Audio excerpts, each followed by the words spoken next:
अहमदुहु व नसल्ली अला रसूलिहिल करीम अम्मा बाद फ़अऊज़ु बिल्लाहि मिनश शैतानिर रजीम बिस्मिल्लाहिर रहमानिर रहीम। डियर स्टूडेंट, अस्सलामु अलैकुम व रहमतुल्लाहि व बरकातुहू। स्टूडेंट, टुडे इंशाल्लाह we have to discuss intangible non current asset chapter number 10 of your syllabus. इस वक्त स्क्रीन पे आप देख भी रहे हैं, ये मैंने आपके सिलेबस से आजकल आपने शायद नोट किया होगा, मैं अक्सर चैप्टर पढ़ाता हूं तो कोशिश करता हूं उसके बुलेट पॉइंट्स आपके सामने रखूं। तो it's all about chapter number 10 of your syllabus. अगर आप ये सिलेबस भी मैंने ओपन किया है, सिलेबस डायरेक्टली देखना चाहें तो सिलेबस में ये देखिए चैप्टर नंबर 10 आपको नजर आ रहा है, intangible non current asset, accounting treatment of intangible asset number 1, number 2 research and development. असल में ये चैप्टर फोकस इस पे ज्यादातर किया गया है रिसर्च और डेवलपमेंट पे, और फिर नीचे लिखा भी है define research and development cost, identify the treatment of research and development cost. मतलब it's all about research and, ये हमने फोकस करना है आज बहुत ज्यादा इस आईएएस में। ये आईएएस भी है, आईएएस 38 है इंटेंजिबल एसेट का। तो विद रेफरेंस टू आईएएस हम इंशाल्लाह इसको डिस्कस करेंगे। दूसरी बात ये है कि लास्ट वीक में भी हमने एक आईएएस 37 पढ़ा था, याद है, प्रोविजंस एंड कॉन्टीजेंसीज। सिलेबस में अब 3 चैप्टर हैं पार्ट बी में, इंशाल्लाह इस वीक में वो तीनों पढ़ाऊंगा, इंटेंजिबल एसेट, और ये बहुत छोटा चैप्टर है। हो सकता है आज आखिर में आधा घंटा अगर बच गया तो मैं पेरोल या सेल टैक्स इन दोनों में से किसी एक चैप्टर का ओवरव्यू दे दूंगा, पेरोल का दे दूंगा क्योंकि वो थोड़ा आसान है, सेल टैक्स थोड़ा कॉम्प्लिकेटेड है। मैं खुद भी फेवर दे देता हूँ बाज दफा, मैंने आज इसीलिए सेल टैक्स स्टार्ट नहीं किया कि अगर चले पेट्रोल की वजह से कुछ बच्चे नहीं आ पाए तो सेल टैक्स डायरेक्ट फिजिकल पढ़ने में और रिकॉर्डेड लेक्चर सुनने में थोड़ा फर्क होता है। वालेकुम सलाम। ये सेक्शन तो काफी आगे हो गया, बैठ गए। मैथ की क्लास है, समूसा समूसा की है, तो क्लैश होगा फिर। सर ऐसा है कि आज इस हफ्ते की पहली क्लास है। किसकी? आपकी। हमारी तो बहुत सारी क्लासें हो गई। नहीं मतलब वीक में Thursday Friday Saturday. Thursday Friday Saturday, ठीक है सर, फिर करते हैं इंशाल्लाह। Thank you. अच्छा, intangible non current assets.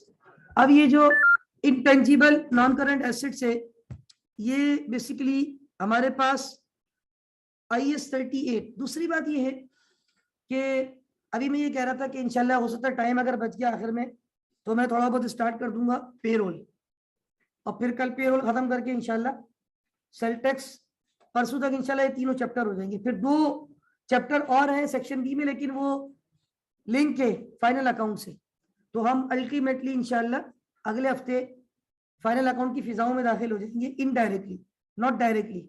Directly तो फिर उसका जब सेक्शन स्टार्ट होगा सेक्शन सी तो हमारा वैसे ही सेक्शन सी है, लेकिन सिलेबस का सेक्शन सी फाइनल अकाउंट है। लेकिन फाइनल अकाउंट से पहले एडजस्टमेंट होती है, ये बात तो कॉमर्स वालों को पता है।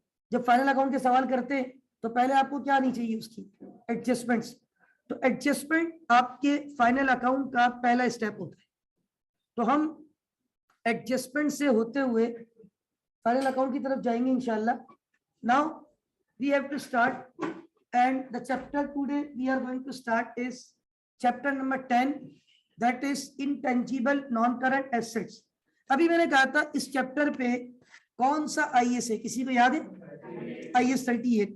मैं यहाँ लिख भी देता हूँ रेफरेंस के तौर पे, आईएएस 38 जो है। और आप लोग इंशाल्लाह जब ML2 में पहुंचेंगे तो वहां तो टोटल सिलेबस ही जो फाइनेंशियल अकाउंटिंग कॉर्पोरेट रिपोर्टिंग का पेपर है ML2 का, वहां टोटल सिलेबस आईएएस और आईएफआरएस है। आईएएस 38 वहां बहुत डेप्थ में इंशाल्लाह आपको पढ़ाया जाएगा।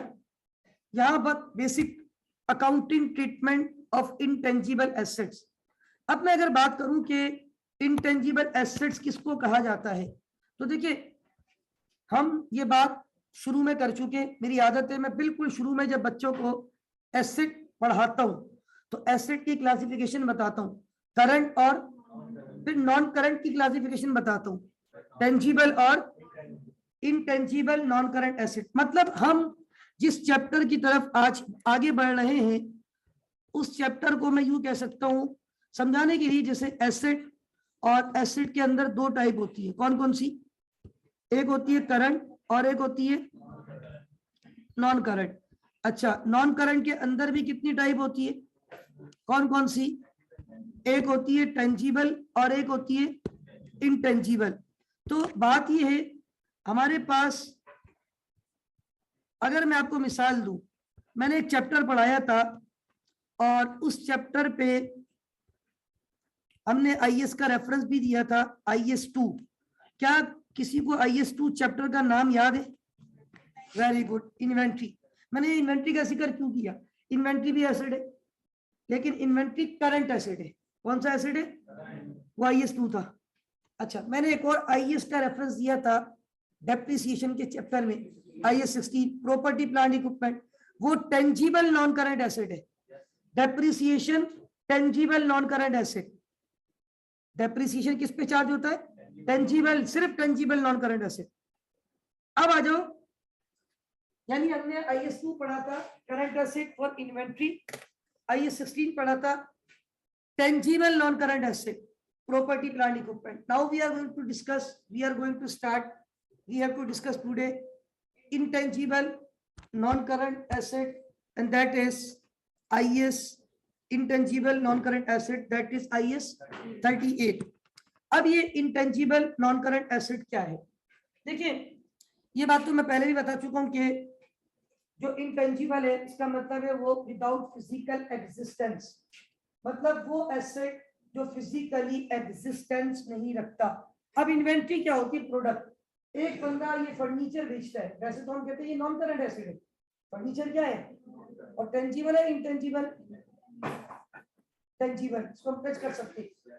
लेकिन फर्नीचर बेचने वाले के लिए उसके आउटलेट पे जो फर्नीचर पड़ा हुआ है वो इन्वेंट्री है, स्टॉक है, गुड्स है, मर्चेंडाइज है, प्रोडक्ट है, आइटम है, वो नॉन करंट नहीं है। अगर करंट एसेट इन्वेंट्री। अब ये बताएं, इन्वेंट्री अगर ये फर्नीचर है, टेंजिबल है, इंटेंजिबल? और अगर ये इन्वेंट्री नहीं है, आईसी में अपने ऑफिस यूज पे इस्तेमाल कर रहा है, टेंजिबल इंटेंजिबल? करंट या नॉन करंट? Non current. मतलब टेंजिबल वो होता है जो फिजिकल एग्जिस्टेंस, इनटेंजिबल वो होता है जो फिजिकल एग्जिस्टेंस नहीं रखता। अच्छा, मैं कुछ चीजें, मैंने कहा भी आज मैं बोर्ड पे लिखूंगा भी कुछ चीजें और आपको टाइम भी दूंगा कॉपी करने का, फिर आप कॉपी भी करेंगे। मैं यहाँ पे अपनी एक फाइल भी सामने रखता हूँ जो मैं नॉर्मली पढ़ाता हूँ इवनिंग के सेक्शन, नो सॉरी, एफएससीआर में आईएस 38 मैं पढ़ा चुका हूँ वहाँ पे। तो ये कुछ चीजें आपको विद रेफरेंस टू आईएस मैं यहाँ पे कॉपी कर दूं। अब आप देखिए, इसमें जो खास तौर पे चीजें हैं वो मैं आपको कुछ जर्नली बता देता हूँ। Yes, this is very important जो मैं अभी कॉपी करने जा रहा हूँ। नेक्स्ट शीट पे इसको कॉपी करूंगा। लुक एट दिस, ये अकॉर्डिंग टू आईएस डेफिनेशन है कुछ इस चैप्टर के हवाले से, कुछ कॉन्सेप्ट्स हैं जो इंशाल्लाह we have to cover and we have to discuss. अब यहाँ पे देखिए, हमारे पास सबसे पहले डेफिनेशन है हमारे पास यहाँ पे इंटेंजिबल एसेट की, एम आई राइट? अब आप जरा देखिएगा, इंटेंजिबल एसेट, डेफिनेशन ऑफ की टर्म्स। सबसे पहले डेफिनेशन है इंटेंजिबल एसेट क्या होता है? एन आइडेंटिफाइबल, जिसको हम आइडेंटिफाई करते हैं, नॉन मॉनिटरी, जो पैसों की सूरत में नहीं होता, एसेट तो होता है but without physical existence, without physical substance. An identifiable, उसको आइडेंटिफाई किया जाता है, रिकॉर्ड करते हैं, अपनी बुक पे डेबिट करते हैं, एसेट पड़ता है तो डेबिट, इसको डेबिट किया, उसको आइडेंटिफाई किया। हम प्लांट खरीद के लाते हैं, फर्नीचर खरीद के लाते हैं, फर्नीचर डेबिट, आइडेंटिफाई किया। अब मसला ये है, वो फर्नीचर नजर आ रहा होता है, इंटेंजिबल एसेट नजर नहीं आता। आइडेंटिफाई होता है, नॉन मॉनिटरी होता है, मॉनिटरी कैश ये मॉनिटरी फॉर्म है, नॉन मॉनिटरी होता है विदाउट फिजिकल सब्सटेंस। अब एसिड है, सब्सटेंस नहीं है फिजिकल, लेकिन रिकॉर्ड होता है, आइडेंटिफाई होता है। एग्जांपल बहुत सारी मैं आपको दे सकता हूँ, मैं कुछ रेयर एग्जांपल दो चार यहाँ लिख देता हूँ। वैसे तो मैंने आप लोगों को इनिशियल स्टेज पे एग्जांपल लिखवाई थी। फॉर एग्जांपल हम कहते हैं goodwill, software, license, trademark, copyright, patent, medicine के फार्मूले, दिस ऑल आर, ये सब क्या है? Intangible non current asset. सिर्फ 3 यहाँ पे लिखे मैंने समझाने के लिए कि सॉफ्टवेयर, लाइसेंस, गुडविल। यहाँ पे लाइसेंस पे मैंने काफी डिटेल में बता दिया था। कुछ बच्चे समझते लाइसेंस तो हमारे हाथ में होता है सर, वो तो टेंजिबल है, वो खाली परमिट है।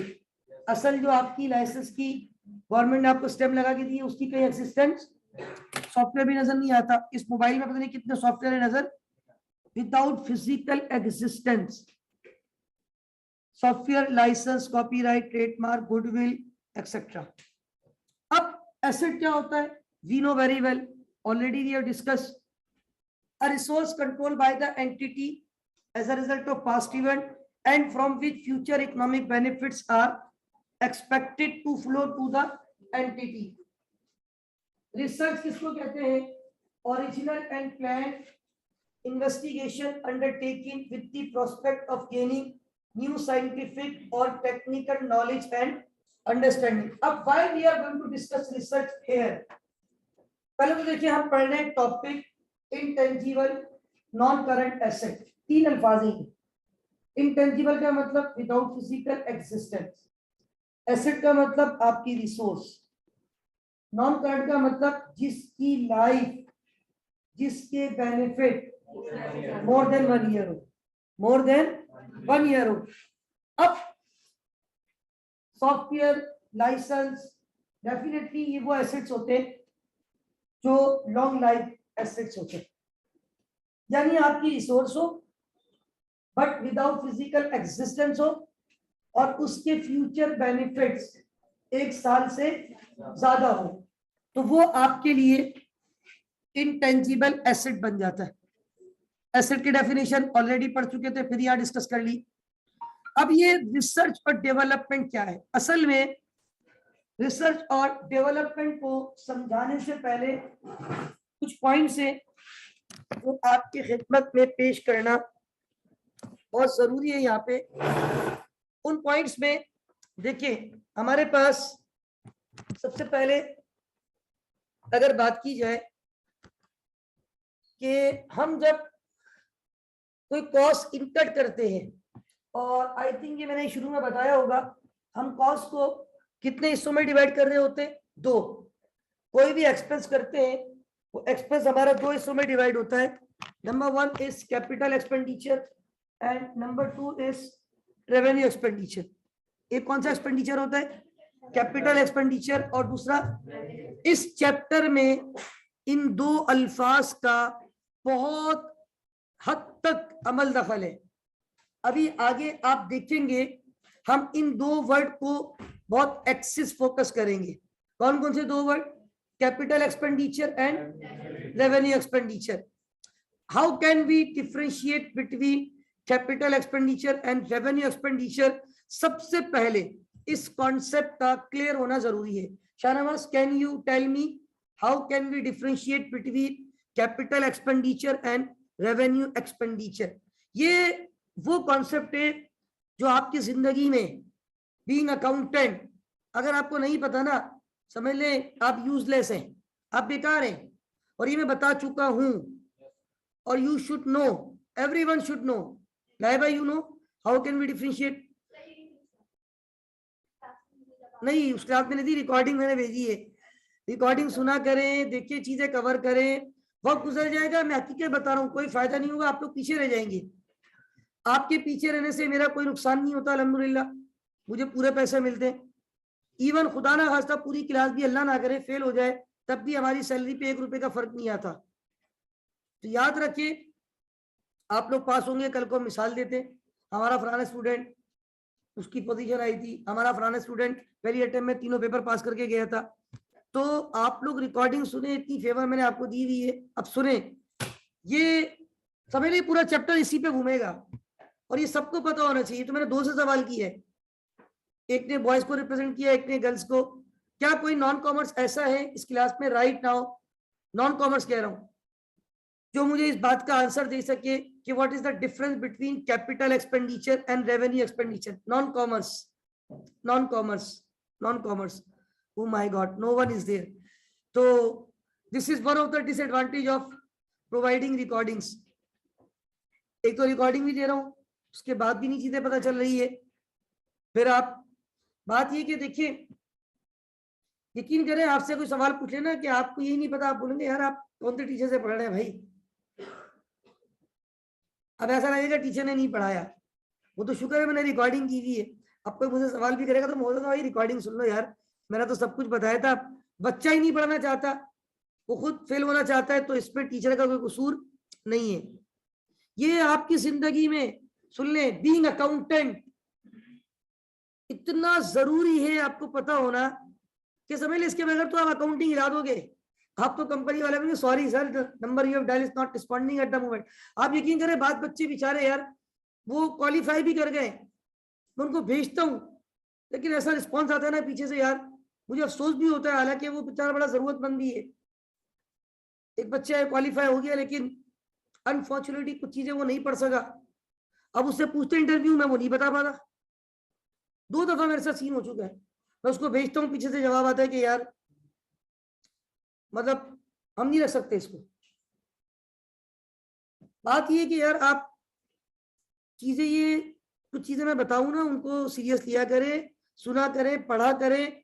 अपने माइंड को अकाउंटेंसी के अंदर इतनी चीजों में हम इंगेज करते हैं ना सोशल मीडिया पे, उसको थोड़ा कम करके इन चीजों पे आ जाओ। मैं बता दूं, मेरा तो कोर्स अगले हफ्ते के बाद जाएगा फाइनल अकाउंट की तरफ, और मैं इतनी स्पीड से फिर जाता हूँ आगे अल्हम्दुलिल्लाह।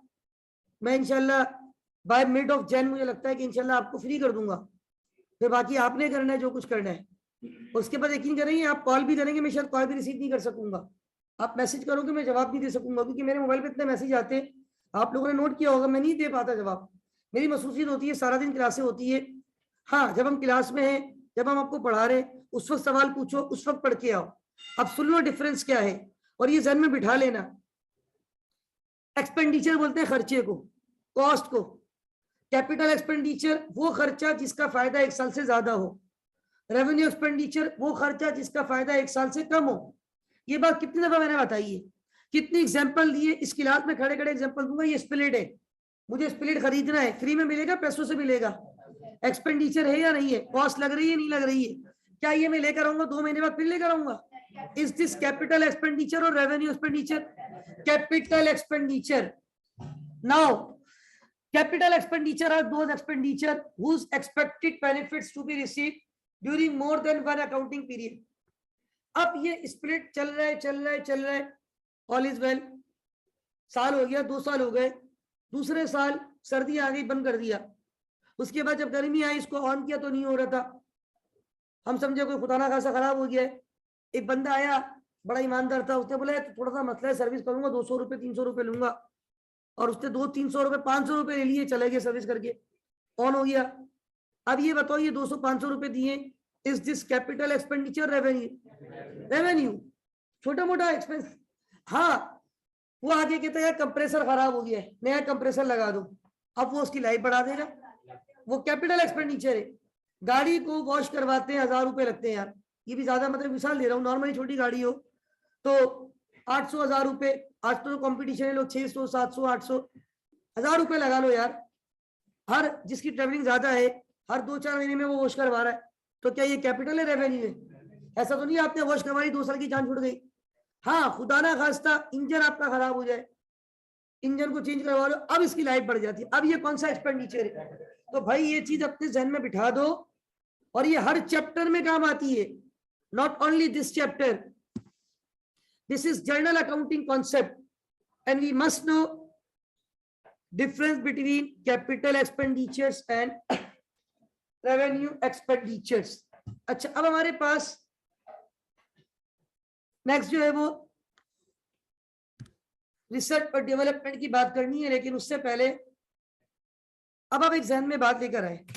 हम जब समझाने के लिए फिर यहां से कन्वर्ट करूंगा आपको। हमने पढ़ा था इन्वेंट्री। इन्वेंट्री करंट एसेट है नॉन करंट है? उसको तो हम खरीदते बेचते। क्या उसके ऊपर कोई डेप्रिसिएशन का कॉन्सेप्ट होता था? नहीं। हमने पढ़ा property plant equipment IAS 16, tangible non current asset. आपने प्लांट खरीदा, ये स्प्लिट खरीदा, ये करंट एसेट है नॉन करंट है? टेंजिबल है इंटेंजिबल? रेवेन्यू एक्सपेंडिचर है कैपिटल? उस वक्त एग्जांपल दी थी मैंने। दूसरी बात, आप क्या करते हैं, 10 लाख रुपए के स्प्लिट खरीद लिए, कितने के? सपोज करें 10 साल की लाइफ है। कितने साल की? सपोज करें 0 सैलरी वैल्यू है, उसकी कॉस्ट को 10 साल पे क्या कर देते? डिवाइड, और हर साल उस पे क्या रिकॉर्ड कर रहे होते? Very good. अब ये कॉन्सेप्ट समझिएगा, जो बात समझा रहा हूं थोड़ी अपर लेवल की है, लेकिन समझना आप लोगों को जरूरी है। असल में इसी बताऊं, मैं थोड़ा सा आपका कसूर और थोड़ा ICMA का ज्यादा कसूर है। ICMA ने पहले लेवल पे 25 चैप्टर रखे हुए, हम कई दफा इनको बोल चुके हैं, इन लोगों को ये बात समझ में नहीं आती है। ये ज्यादती है आप लोगों के साथ। आप लोगों ने ICAP का देखा ये वाला पेपर? अगर मैं अभी आपके सामने ICAP की किताब रख दूं ना, ये ICAP जब इस पेपर को पढ़ाता है, ICAP इस पेपर में आपसे सिर्फ 11 चैप्टर है। कितने चैप्टर? ये PRC, ये पहला अकाउंटिंग का पेपर है उनका, PRC 4। लुक एट दिस, ये क्या लिखा हुआ ऊपर? ये किताब CA की, सही ICAP की। ये क्या लिखा हुआ है? Introduction to accounting. आपका भी इंट्रोडक्शन टू अकाउंटिंग है, फंडामेंटल ऑफ अकाउंटिंग। ये कितने चैप्टर लिखे हुए जरा देखिएगा। अब आप बोलेंगे सर ने छुपा दिया, भाई देख लो कितने चैप्टर है, 11 चैप्टर। आपके 11 को भी डबल कर लो ना, कितने होते? और 22 में 3 और प्लस कर लो, 25। ACC के अंदर ये 25 चैप्टर 3 सब्जेक्ट में पढ़ाते हैं, FA1, FA2, F3। 3 chapter 3 subject में, और वहां हमें इतना टाइम दिया जाता है, तकरीबन 150 घंटे वहां में देते हैं। ये लोग बोलते हैं 90 घंटे में 25 चैप्टर पढ़ा दो बच्चों को। बात ये है फिर ऑलरेडी जो खास तौर पे हमारा बच्चा होता है ना ICMA का, वो सबसे ज्यादा मिडिल क्लास होता है। हम लोग इंक्लूडिंग नहीं, मैं अपनी बात भी कर रहा हूँ। जिसके पास ज्यादा पैसा होता है वो चला जाता है SEC के लिए, वहाँ फाइनेंशियल कॉस्ट ज्यादा है, ऑन में आपको फीसें देनी है, फिर वो तबानी वगैरह की अपनी फीस स्ट्रक्चर ज्यादा है। तो याद रखिए, हम तो बेचारे उस बच्चे को पढ़ा रहे, यकीन करें जो बच्चा कहीं नहीं जाता ना, जिसका कहीं एडमिशन नहीं होता, उसको कौन एडमिशन देता? हकीकत बता रहा हूं मैं। ICMA, आप यकीन करें, मैं कल टू बी वेरी ऑनेस्ट, मैंने भी कहा कल मैं नॉर्थ कैंपस में था, शाम के टाइम में मेरे सामने एडमिशन क्यूरी आती है। 2 बंदे थे, भाई बहन थे मेरा ख्याल है, जो भी था बहरहाल, और अब वो अपनी बहन को शायद एडमिशन करवाने आया था। वो खुद भी ICMA का स्टूडेंट था, ठीक है। उससे मैंने फिर इंटरव्यू लिया बाद में, तो वो जहाँ जॉब करता है, और मैं आपको अक्सर मिसाल देता हूँ ना, हमारे जो नईम भाई है उनके बहन भाई हेमंत भाई की, उसी कंपनी में वो जॉब करता था। वो सारे लिंक निकल गए बहरहाल। उससे आते जो है ना, वालेकुम सलाम जी, तो उन्होंने आते ही जो है वो ये कहा कि परसेंटेज लो है, लेकिन ICMA लो परसेंटेज पे भी आपको एडमिशन दे देता है, ये बात आपको पता होगी। तो देखिए ICMA is one of the institute जो आपको एक ऐसा प्लेटफॉर्म प्रोवाइड करता है कि where you can continue your professional studies. तो कीप इन माइंड कि आप लोगों ने चीजों को पॉजिटिव लेना है और मेहनत करनी है। चीजें जब टीचर पढ़ाए ना, तो उसको आप घर जाके रिकॉल किया करें, ताकि चीजें आपको याद रहें। Got it? अच्छा, तो हम डिस्कस कर रहे थे difference between capital expenditures and revenue expenditures. Capital expenditures are those expenditures whose expected benefit to be received during more than 1 year। आपके वो एक्सपेंसेस आपके वो कॉस्ट के इन आउटफ्लोस जिसके फायदे एक साल से, वो आपका कौन सा एक्सपेंडिचर है? Why we call capital expenditure?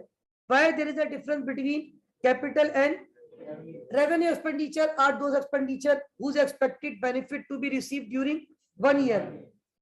हम लोग इस वक्त यहाँ बैठे हुए हैं और हम क्लासरूम में अल्हम्दुलिल्लाह एसी भी ऑन है, लाइट जल रही है, प्रोजेक्टर। ये सप्लाई कहाँ से आ रही है इसकी सारी? क्या electric?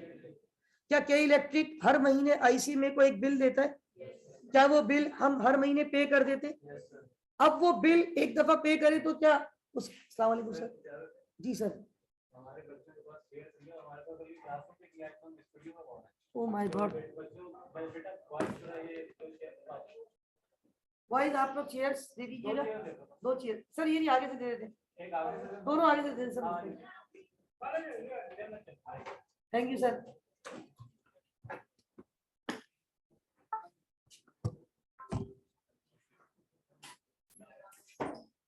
Okay, please be silent.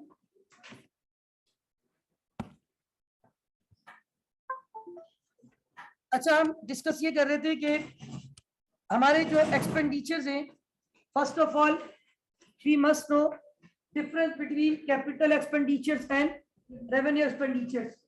अगर आपके, मैंने एग्जांपल दी कि इलेक्ट्रिक का बिल हर महीने में आता है एंड वी हैव टू पे, तो क्या इज इट पॉसिबल कि हमने अभी ये नवंबर का बिल पे किया तो अगले साल तक की छुट्टी हो जाएगी? हर महीने देना है, तो ये कौन सा एक्सपेंडिचर है? रेवेन्यू। अब सवाल ये होता है कि सर हम तो चैप्टर पढ़ रहे इंटेंजिबल नॉन करंट एसेट, और इस चैप्टर में इस पॉइंट को क्यों डिस्कस किया जा रहा है, इसकी इंपॉर्टेंस अभी आपको थोड़ी देर में पता चल जाएगी कि why we are going to discuss capital and revenue expenditures. देखिए, सबसे पहले कैपिटल एक्सपेंडिचर का कॉन्सेप्ट क्लियर कर लें। अब मैंने आपसे कहा, मिसाल दी, हमने एक चैप्टर पढ़ा डेप्रिसिएशन वाला, आपने एक एसेट लिया 10 लाख रुपए का एसेट लिया आपने, और आपने कहा कि उसकी यूजफुल लाइफ 10 साल है, तो क्या 10 साल के बाद भी वो 10 लाख रुपए का रहता है? हर साल उसके ऊपर क्या रिकॉर्ड करते हैं? Depreciation.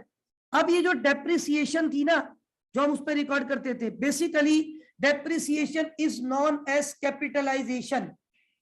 This is known as, हम 10 लाख रुपए का एसेट लेकर आते हैं, हमने कहा यार हमने 10 लाख रुपए की मशीन खरीदी है और वो 10 साल चलेगी, 10 साल के बाद उसकी टेक्नोलॉजी खत्म हो जाएगी, जीरो हो जाएगी, यानी उस मशीन का फायदा कितने साल है? अब अगर हम उसको 10 साल यूज करें तो हम क्या करते हैं, उसकी कॉस्ट को 10 साल पे डिवाइड करते हैं और वो अमाउंट हर साल हम रिकॉर्ड करते हैं डेप्रिसिएशन के तौर पे। Now what is depreciation? Depreciation basically systematic allocation of depreciable amount of an asset over it's useful life. हम अपने एसेट की लाइफ पे उसकी कॉस्ट को डिवाइड करते हैं। नाउ डेप्रिसिएशन, कैपिटलाइजेशन, डिवीजन, एक ही बात नजर आ रही है? एक चीज को डिवाइड करना, डिवीजन, कैपिटलाइजेशन भी कहते हैं इसको, और डेप्रिसिएशन। लेकिन एक बात बता दूं, हम ये चैप्टर पढ़ रहे हैं इंटेंजिबल नॉन करंट एसेट, तो इंटेंजिबल नॉन करंट एसेट को उनकी लाइफ पे कैपिटलाइज हम करेंगे, क्योंकि इंटेंजिबल नॉन करंट एसेट है। नॉन करंट का क्या मतलब है? इसकी लाइफ भी 1 साल से ज्यादा है। सॉफ्टवेयर लिया आपने गवर्नमेंट से, एक लाइसेंस परचेज किया, गवर्नमेंट से आपने लाइसेंस परचेज किया, या आपने कोई सॉफ्टवेयर परचेज किया, उस सॉफ्टवेयर की भी एक एक्सपायरी डेट होती है। सपोज करें 5 साल की वैलिडिटी है, तो इसका मतलब है उस सॉफ्टवेयर की लाइफ कितनी है? 5 साल। यानी आज आपने जो खर्चा किया है सॉफ्टवेयर को परचेज करने के लिए, वो एक्सपेंडिचर बेनिफिट शॉर्ट टर्म है या लॉन्ग टर्म है? लॉन्ग टर्म बेनिफिट जिस कॉस्ट के होते हैं उसको कहते हैं कैपिटल एक्सपेंडिचर। तो इसका मतलब ये है कि आपने अगर आज, एक मिसाल देता हूं, 5 लाख रुपए का सॉफ्टवेयर लिया और उसकी वैलिडिटी 5 साल है, तो इसका मतलब है उस सॉफ्टवेयर को कितने साल पे हम डिवाइड करें? और 5 साल पे हर साल। अब ये टेंजिबल नहीं है, इनटेंजिबल है तो इसकी लाइफ 1 साल से ज्यादा, that's why this is non current. Intangible non current asset, asset कहते हैं रिसोर्स को, नॉन करंट कहते हैं जिसके बेनिफिट 1 साल से, और इंटेंजिबल जो विदाउट फिजिकल एग्जिस्टेंस हो। सॉफ्टवेयर की फिजिकल एक्सिस्टेंस नजर आती है? नहीं। सॉफ्टवेयर 5 साल 10 साल की वैलिडिटी पे होते हैं, इसका मतलब है बेनिफिट 1 साल से, तो इसका मतलब है नॉन करंट। क्या सॉफ्टवेयर आपकी रिसोर्स है? मतलब वो आपका एसेट है। एसेट की डेफिनेशन क्या होती है? रिसोर्स।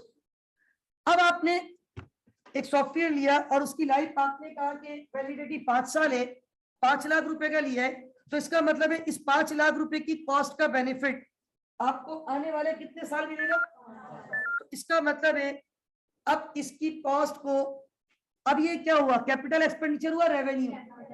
कैपिटल। कौन सा एक्सपेंडिचर हुआ?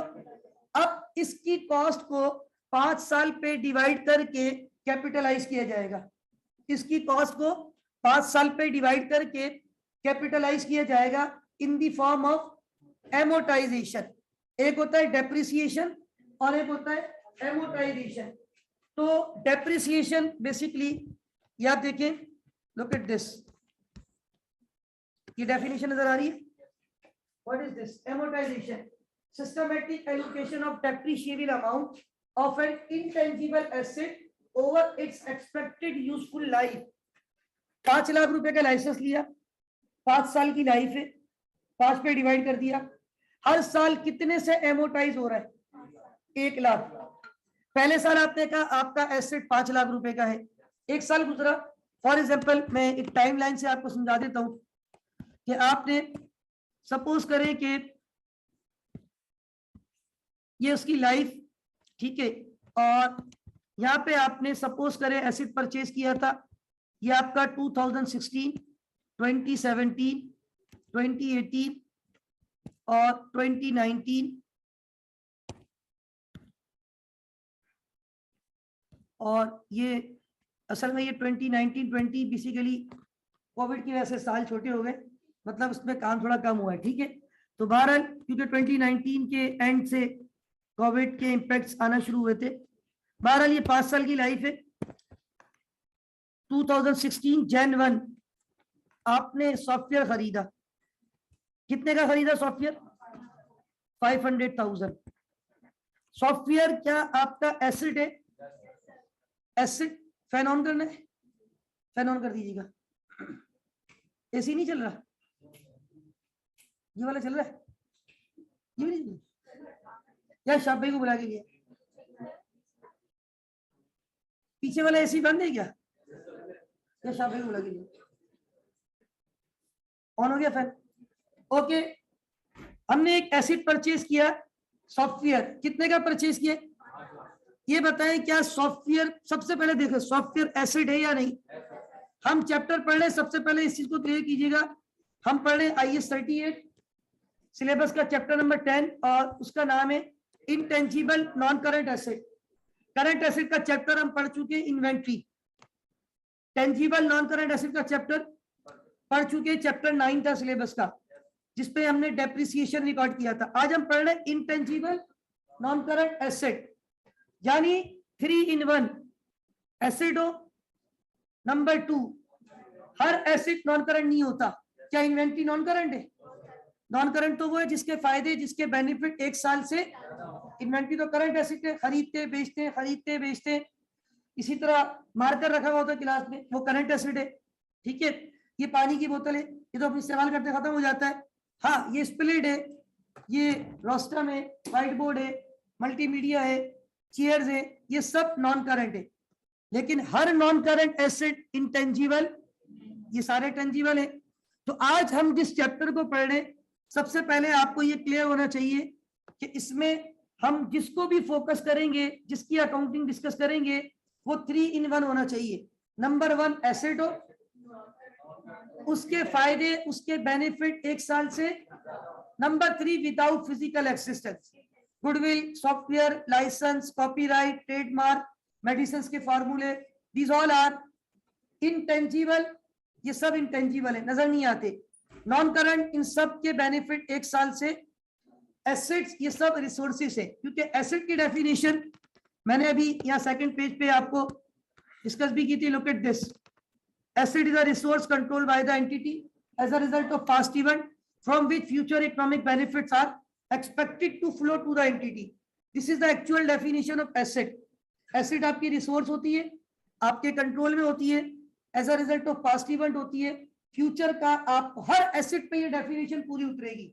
कोई भी एसेट हो, चाहे वो इंटेंजिबल हो, चाहे वो टेंजिबल हो, चाहे वो करंट हो, चाहे वो इनफैक्ट ये मोबाइल फोन क्या मेरी रिसोर्स है, मेरे कंट्रोल में है, मैंने अभी तो नहीं लिया, 1 मिनट पहले भी खरीदूंगा, जब तक नहीं खरीदा जब तक वो मेरा है ही नहीं। मैंने शॉप से परचेज किया, अब ये मेरा हो गया, अब ये मेरा एसेट है, this is my resource as a result of past event. 1 minute पहले लिया है, 5 सेकंड पहले लिया है, लेकिन पास्ट हो गया वो, as a result of from which, जिससे फ्यूचर का मुझे क्या मिलता है। ये एक्चुअल डेफिनेशन मैंने आपको शुरू में भी लिखवाई थी बाकायदा कि asset is a resource controlled by the entity as a result of past event from which future economic benefits are expected to flow to the entity. Asset क्योंकि आपका रिसोर्स है, और रिसोर्स से फ्यूचर में आपको क्या मिलता है, हर एसेट से बेनिफिट। ये पेन है मेरे हाथ में, इससे मैं लिख रहा हूँ, ये मेरा बेनिफिट है। ये पेन नहीं होगा तो मैं लिख नहीं सकूंगा। ये लैपटॉप है, इससे मैं पढ़ा रहा हूँ, ये नहीं होगा तो मैं इससे नहीं पढ़ा सकता, मुझे बोर्ड पे पढ़ाना पड़ेगा। मतलब हर एसेट की अपनी क्वालिटी होती है, उसके अपने कुछ ना कुछ बेनिफिट्स होते हैं। नाउ एसेट आपकी रिसोर्स को कहा जाता है। और दूसरी बात, इंटेंजिबल जो एग्जिस्टेंस ना हो, विदाउट फिजिकल एग्जिस्टेंस हो, विदाउट फिजिकल सब्सटेंस हो, और नॉन करंट जिसकी लाइफ, जिसके बेनिफिट 1 साल से ज्यादा हो। अभी हमने एग्जांपल दिया आपको, और वहां मैं कॉन्सेप्ट दे रहा था, मैंने एक सॉफ्टवेयर परचेज किया है, लिख देता हूँ ये सॉफ्टवेयर है। अब बताइए क्या सॉफ्टवेयर में तीनों क्वालिटीज है, 3 in 1 है ये? क्या ये रिसोर्स है? क्या इसकी बेनिफिट, यहाँ मैंने लाइफ बता दी है, इसकी वैलिडिटी कितने साल की है? हम लोग जो सॉफ्टवेयर परचेज करते हैं ना, हम लोग तो यहाँ पाकिस्तान में तो सब कुछ पायरेटेड मिल जाता है हमें, वरना एक्चुअल में आपको पता है ये सॉफ्टवेयर बहुत महंगे होते हैं। और अगर आप वेबसाइट से परचेज करें ऑनलाइन, या माइक्रोसॉफ्ट से परचेज करें, तो इसकी बड़ी एक ह्यूज अमाउंट होती है, और उसकी एक वैलिडिटी होती है 5 साल के बाद। अब जैसे मैं अभी PDF फाइल अक्सर खोलता हूँ, आप देखिएगा वो लिखा हुआ आता है मेरा वर्जन जो है ना वो हो गया, एक्सपायर हो गया। अब वो कहता है कि फ्री ट्रायल, मैं बोलता हूँ हाँ भी फ्री ट्रायल चला दो, तो वो कुछ टाइम के लिए आपको फ्री ट्रायल दे देता है, अदरवाइज वो आपका सॉफ्टवेयर क्या हो चुका है, एक्सपायर हो चुका है। ठीक है ना। फॉर एग्जाम्पल देखिए, मैं आपको मिसाल दे देता हूँ, मैंने कोई भी एक फाइल PDF यहाँ पे ऑन की, ठीक है,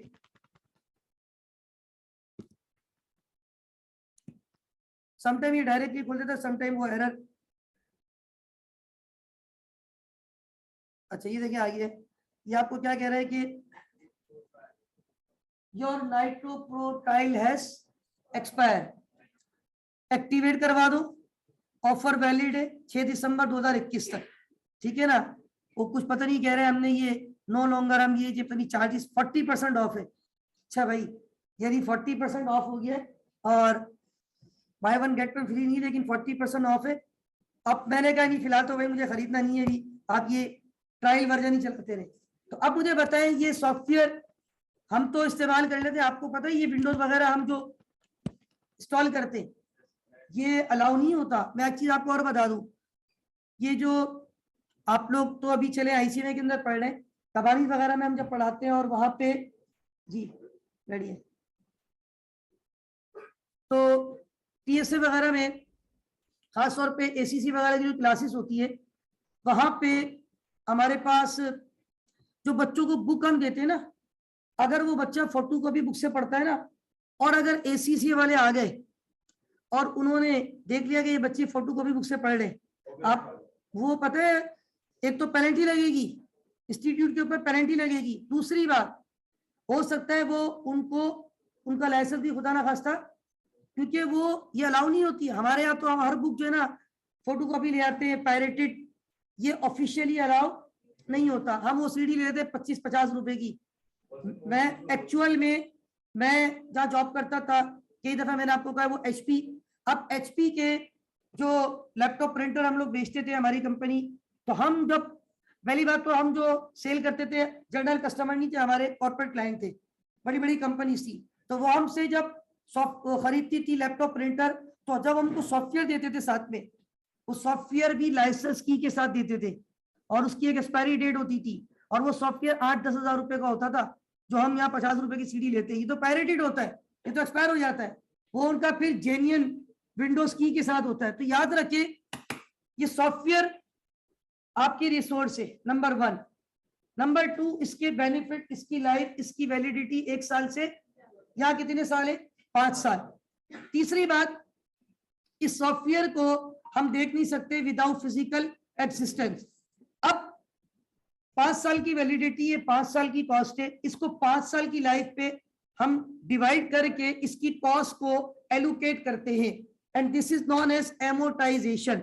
याद रखें टेंजिबल नॉन करंट एसेट को उनकी लाइफ के ऊपर जब हम डिवाइड करते हैं, जिसको हम कैपिटलाइजेशन कहते हैं, क्योंकि वो कैपिटल एक्सपेंडिचर है ना, अब वो कैपिटलाइज होगा over the life of asset, capitalize होगा over the life of asset. अगर वो एसेट टेंजिबल नॉन करंट है, स्प्लिट है, फर्नीचर है, कंप्यूटर है, मोटर व्हीकल है, मशीन्स है, इक्विपमेंट्स है, अगर वो टेंजिबल नॉन करंट एसेट है, 10 साल की लाइफ, 20 साल की लाइफ, 25 साल की लाइफ, तो वो उसकी कॉस्ट उसकी लाइफ पे जो डिवाइड होती है उसको हम क्या कहते थे, यहाँ पे क्या वर्ड यूज किया जाता है, amortisation. What is the difference between depreciation and amortization? There is no difference between depreciation and amortization. The only difference is that depreciation charged to tangible non-current asset and amortization charged to intangible non-current asset. अब 5 साल की life है, 5 लाख रुपए को 5 साल पे divide कर दिया, पहले साल कितने लाख रुपए एमोटाइज होंगे, 1 लाख रुपए। अब इधर देखिएगा, 1 लाख रुपए से इसकी वैल्यू हम कम कर देंगे। अब हम बोलेंगे 1 साल के बाद इसकी वैल्यू कितनी आ गई। 1 साल के बाद जब मैं अपनी बुक्स ऑफ अकाउंट बनाऊंगा, 1 साल के बाद जब अपनी बुक्स ऑफ अकाउंट बनाऊंगा, अपनी एनुअल रिपोर्ट बनाऊंगा, उस रिपोर्ट में एसेट भी दिखाऊंगा। इंटेंजिबल जरूर है लेकिन ये आइडेंटिफाई होता है। सबसे पहली लाइन क्या है, और ये डेफिनेशन अकॉर्डिंग टू स्टैंडर्ड है, इंटरनेशनल अकाउंटिंग स्टैंडर्ड की डेफिनेशन थी। एंड आइडेंटिफाइबल, इसको हम आइडेंटिफाई करते हैं। एंड आइडेंटिफाइबल, इसको आइडेंटिफाई किया जाता है, बुक्स ऑफ अकाउंट में लिखा जाता है, लेकिन एग्जिस्टेंस नहीं करता, एग्जिस्टेंस नजर नहीं आती। आइडेंटिफाइबल है, नॉन मॉनिटरी है, मॉनिटरी वो होते हैं कैश वगैरह जो पैसे होते, नॉन मॉनिटरी है, विदाउट फिजिकल सब्सटेंस या विदाउट फिजिकल एग्जिस्टेंस। 1 साल के बाद मैं अपनी बुक में भरूंगा कॉस्ट 5 लाख रुपए माइनस एक्यूमुलेटेड एमोटाइजेशन 1 लाख रुपए, तो कितनी वैल्यू बच गई। अब इसकी लाइफ कितनी बाकी है, 4 साल। अगले साल फिर 1 लाख रुपए माइनस करूंगा, अगले साल जो 1 लाख रुपए माइनस करूंगा वो अगले साल का एमोटाइजेशन। M I right. जब 1 लाख रुपए मजीद माइनस किए तो आपके पास कितना अमाउंट बच गया, 3 लाख रुपए। फिर अगले साल 1 लाख रुपए और एमोटाइज होगा, अब कितने की वैल्यू बच गई। फिर चौथे साल मजीद 1 लाख रुपए से एमोटाइज हुआ 100,000। 5वें साल मजीद 1 लाख रुपए से एमोटाइज हुआ, नाउ दिस इज 0। तो ये जो 5 साल तक 1 लाख रुपए हम माइनस करते जा रहे हैं, या 5 लाख रुपए की कॉस्ट को 5 साल पे डिवाइड कर रहे हैं, this is known as division, this is known as capitalization and this is known as amortization. Intangible non current asset की कॉस्ट को ओवर द लाइफ एमोटाइज किया जाता है, कैपिटलाइज किया जाता है in the form of amortization. That's why we say that this is your capital expenditure. देखिए capital का वर्ड जब आप सुनते हैं ना तो आपके जहन में एक बात आती है, इन्वेस्टमेंट।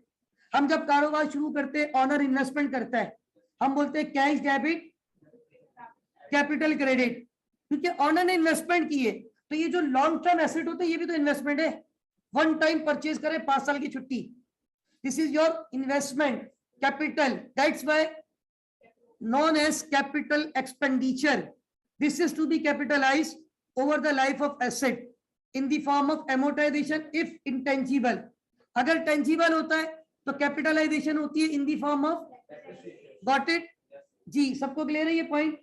अच्छा, अब यहाँ पे हमने amortization को डिस्कस कर लिया, कॉस्ट को डिस्कस कर लिया, लाइफ को डिस्कस कर लिया, ये सारी बातें हैं इस टॉपिक में, मैंने डेफिनेशन सारी लिख दी है, आपको हैंडआउट में मिल जाएंगी। लुक एट दिस, ये रिसर्च और डेवलपमेंट पे जा रहा हूं मैं। उस रिसर्च और डेवलपमेंट से पहले ये क्या लिखी गई, कॉस्ट, द अमाउंट पेड और fair value of other consideration given to acquire और construct an asset. Amount paid, मैंने अभी ये एसेट के लिए कितने पैसे पे किए, अच्छा, और the fair value of other consideration. हो सकता है मैं जिससे लाइसेंस खरीदने गया, अपनी कंपनी की मिसाल ले लूं, या सॉफ्टवेयर खरीदा जहां मैं जॉब करता था, मैंने उनसे कहा मुझे ये सॉफ्टवेयर खरीदना है, उन्होंने कहा सर ये 5 लाख रुपए का है, बड़ा software SAP.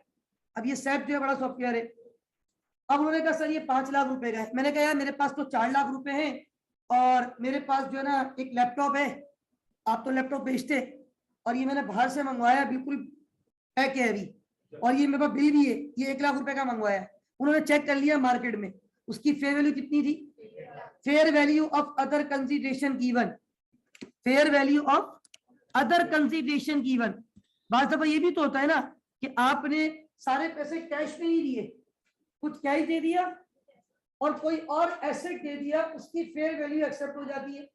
Fair value of other consideration given to acquire और कंस्ट्रक्ट एन एसेट, या तो आपने डायरेक्ट खरीदा या बनवाया है उनसे। तो याद रखिए, सम टाइम डायरेक्टली अगर मैं 5 लाख रुपए दे दूं, ये भी कॉस्ट है। बात दफा ये भी होता है 5 लाख रुपए थे, 3 लाख रुपए कैश दे दिया, 2 लाख रुपए के प्राइस बॉन्ड दे दिए, 2 लाख के प्राइस बॉन्ड भी तो 2 लाख के कैश के बराबर है। Fair value of other consideration, now what is price bond, other consideration, what is laptop जो मैंने दिया, other consideration given to acquire an asset. अच्छा, अब आ जाए यूजफुल जिंदगी, useful life, the period over which an asset is expected to be utilized or the number of production unit expected to be obtained from the use of the asset। अभी मैंने example दी, और मेरी example में उस software की useful जिंदगी कितनी थी, 5 साल। Expected number of year, cost कितनी थी, 5 लाख। रेसिडुअल वैल्यू, ये आपको पता है नहीं, उसमें तो मैंने 0 रखी थी। कुछ एसेट ऐसे होते हैं जो बाद में बिक जाते हैं, जैसे ये लैपटॉप है, अब ये मैंने लिया, मिसाल देता हूँ 25,000 रुपए का। अब मैंने कहा यार इसको मैं चलाऊंगा तकरीबन 4 साल, और 4 साल के बाद ये 5,000 का बिक जाएगा। मैं एज्यूम कर रहा हूँ, हमने जब डेप्रिसिएशन का टॉपिक पढ़ते थे, कॉस्ट इतनी, एस्टिमेटेड लाइफ इतनी, estimated salvage value, salvage value उस वक्त बताई थी 3 नाम, स्क्रैप वैल्यू, और तीनों का सेम कॉन्सेप्ट है, salvage value also known as scrap value also known as, 3 नाम होते हैं, मैं यार अगेन लिख देता हूं।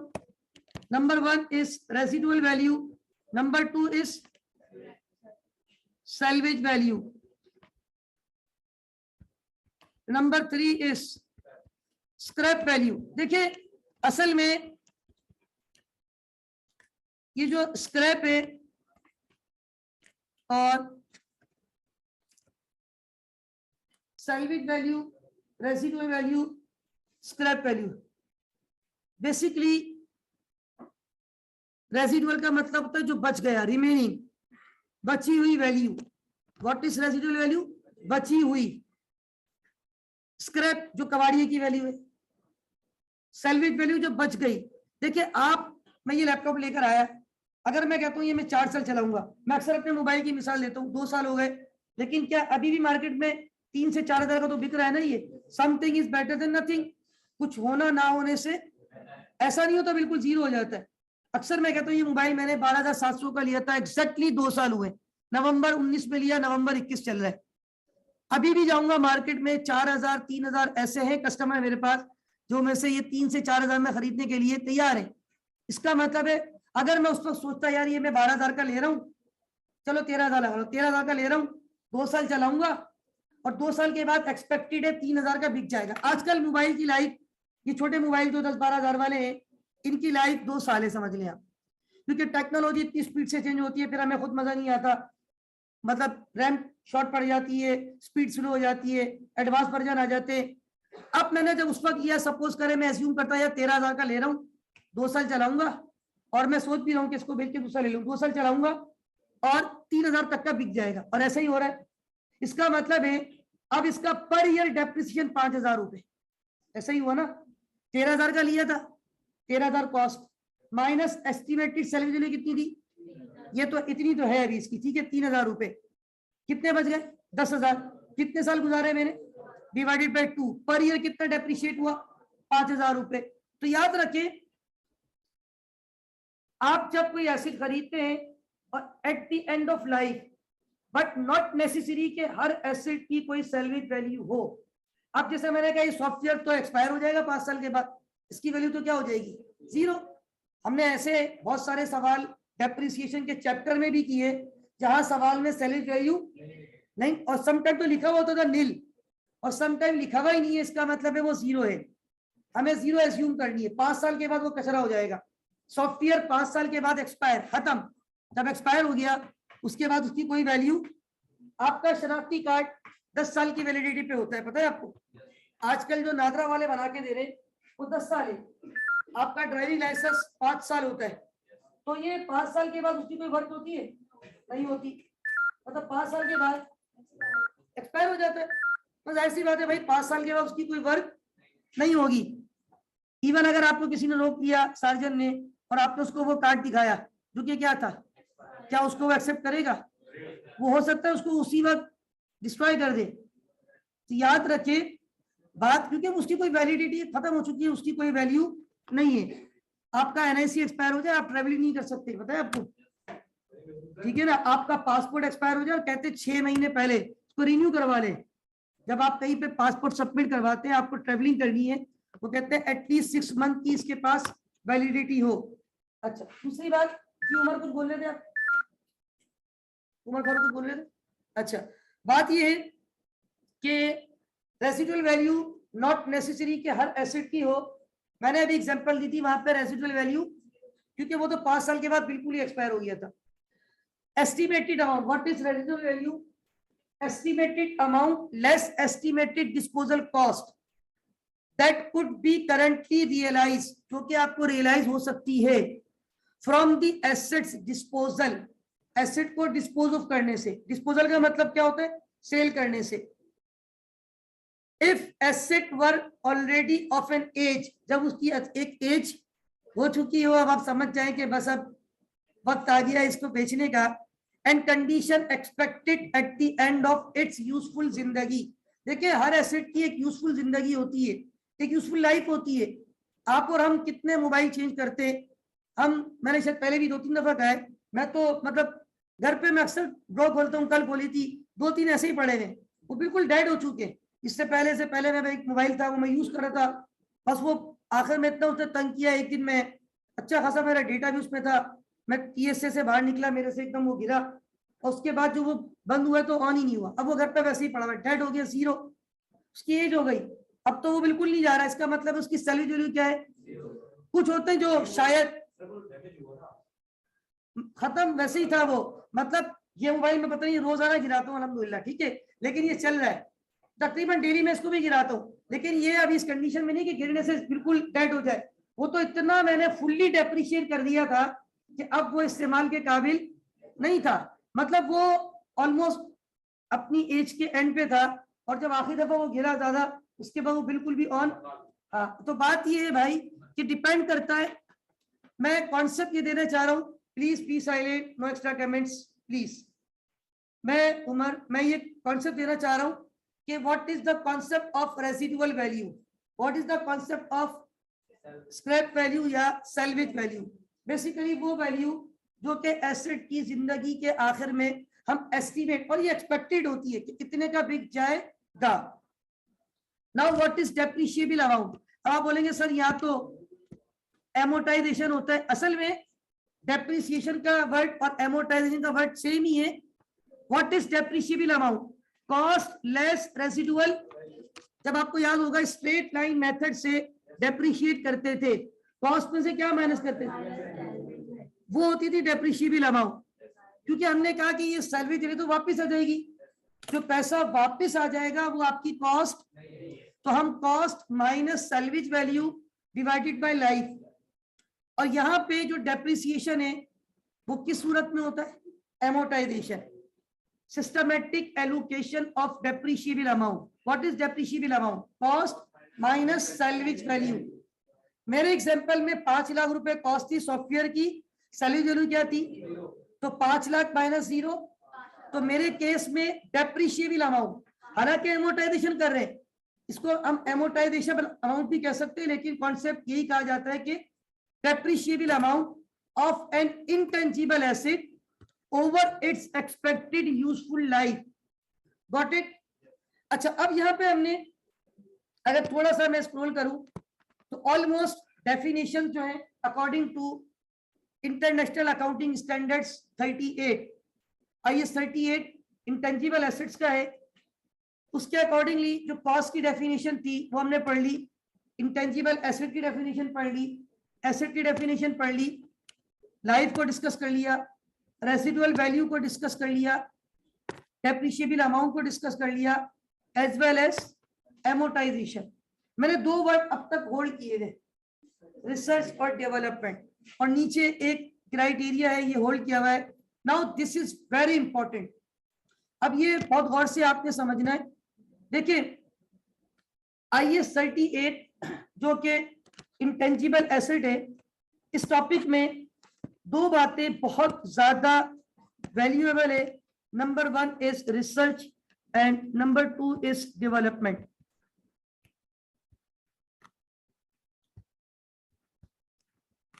Now what is research and what is development?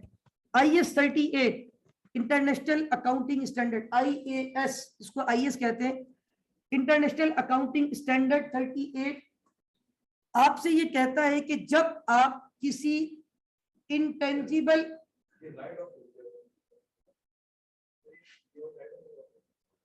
नहीं यहां से होगी, फ्रंट से नहीं, फर्स्ट वन बस, ठीक है, ओके. अच्छा उमर आगे आ जाओ, मसला नहीं, इधर आ जाओ, इधर आ जाओ, ये लो. अब हमारे पास जो कॉन्सेप्ट है यहाँ पे वो बेसिकली ये है, रिसर्च और development. IS 38 international accounting standard number 38 research की डेफिनेशन जब आपको देता है तो वो रिसर्च के बारे में कहता है कि भाई for example you are going to plan a software, आपको अपनी कंपनी के लिए एक सॉफ्टवेयर बनवाना है. अब ये सॉफ्टवेयर कंपनी के लिए बनवाना है, ये कोई छोटा डिसीजन नहीं होता, एक मेजर डिसीजन है, टाइम टेकिंग प्रोसेस होता है. इवन मैं जिस कंपनी में था, हमारी company Oracle ERP software use कर रही थी, वहां पे हमने SAP को इम्प्लीमेंट किया था. SAP की बड़ी डिमांड है आजकल, और SAP काफी मतलब एक अच्छा सॉफ्टवेयर है, बिल्कुल. तो SAP को इम्प्लीमेंट किया. अब SAP की इम्प्लीमेंटेशन ऐसा नहीं है कि हमारे डायरेक्टर्स जो थे उन्होंने कहा ठीक है भाई SAP इम्प्लीमेंट करना है, और फौरन कोई रिसर्च नहीं की. क्या रिसर्च की होगी उसके लिए? बहुत ज्यादा रिसर्च की है. इनफैक्ट आप कोई भी काम करने से पहले रिसर्च करते. आपको ICMP में एडमिशन लेना था, आपके पास बहुत सारे ऑप्शन थे, और खासतौर पे जो नॉन कॉमर्स होते, जो pre medical pre engineering side से आते, उनके पास साइंस वाला ऑप्शन भी होता है, कॉमर्स वाला भी होता है, और भी बहुत सारे ऑप्शन होते. तो हम रिसर्च करते, देन डिसाइड करते कि व्हाट टू डू. तो याद रखें, इंटेंजिबल एसेट के प्रोसेस में नॉट नेसेसरी सब प्रोसेस में हो, लेकिन अगर आपने इनिशियली रिसर्च की, अब ये बताओ जो आपने रिसर्च की है वो रिसर्च की जो कॉस्ट है, रिसर्च फ्री में होती है, कॉस्ट लगती है. आप लोगों से मिलते हैं, आप सेमिनार अटेंड करते हैं. इवन हमारे बॉस ने हमें भी भेजा, हम लोग जाते थे, हम लोग अकाउंट्स में होते थे. कभी मूविंग पिक में हो रहा है सेमिनार, हमें भेज रहे हैं, हमारी इनरोलमेंट करवा रहे हैं, वो फ्री में नहीं होती है, फुल डे वर्कशॉप होती है. वहां पे SAP के बेनिफिट्स, SAP की इम्प्लीमेंटेशन, SAP से रिलेटेड क्या क्या फ्यूचर में आपको फायदे मिल सकते हैं, वो हम सीख कर आते थे. तो SAP इम्प्लीमेंट करने से पहले हमने रिसर्च की. तो इंटेंजिबल एसेट को जब हम प्लान करते हैं, और पहला स्टेप हमारा क्या होता है? रिसर्च.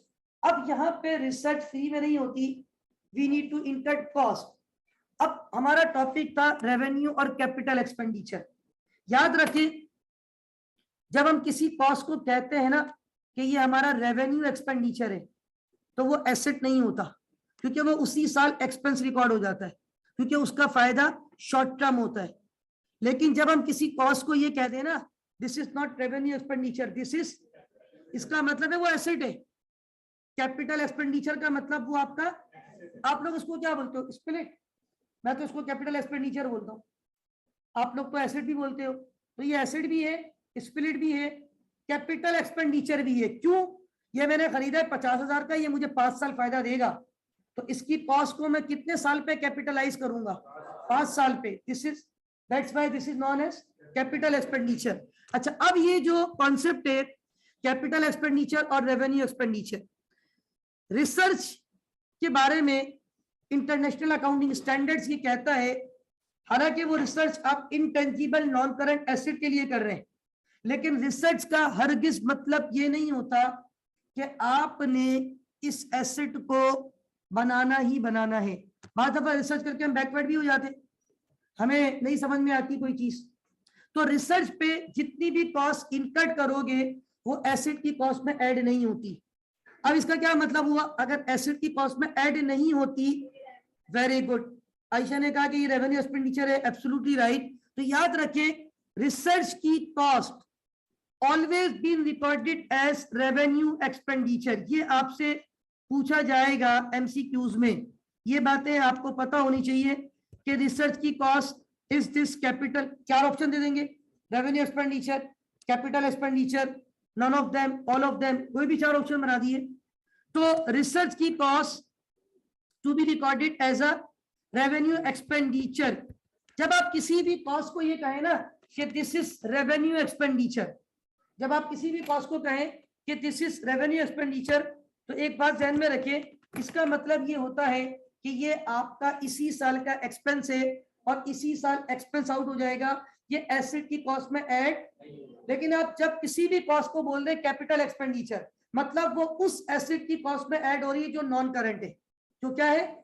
अब वो नॉन करंट में टेंजिबल भी हो सकता है, नॉन करंट में, और नॉन करंट होने की वजह से उसकी लाइफ 1 साल से, अब उसकी कॉस्ट उसकी लाइफ के ऊपर कैपिटलाइज होगी, may be in the form of depreciation if tangible, may be in the form of if intangible. वो एक्सपेंडिचर होते हैं जिसके फायदे 1 साल से कम होते। अब मैं आपको मिसाल लेता हूं, मैं आपको पढ़ा रहा हूं, मुझे पढ़ाने की बात आज तकरीबन क्या तारीख है? 25 है। ये महीना एंड होगा तो आईसीए में मुझे सैलरी देगा, तो क्या आईसीए में एक दफा सैलरी देगा, मैं अगले साल तक पढ़ाता रहूंगा? ये शॉर्ट टर्म बेनिफिट था। आईसीए में मुझे सैलरी दी 1 महीने की, ये आईसीए में का एक्सपेंस है। एक्सपेंस क्या है? जो कॉस्ट इनकर्ड हो रही है। आईसीए में सैलरी मुझे दी, ये कौन सा एक्सपेंडिचर है? रेवेन्यू या capital? Revenue.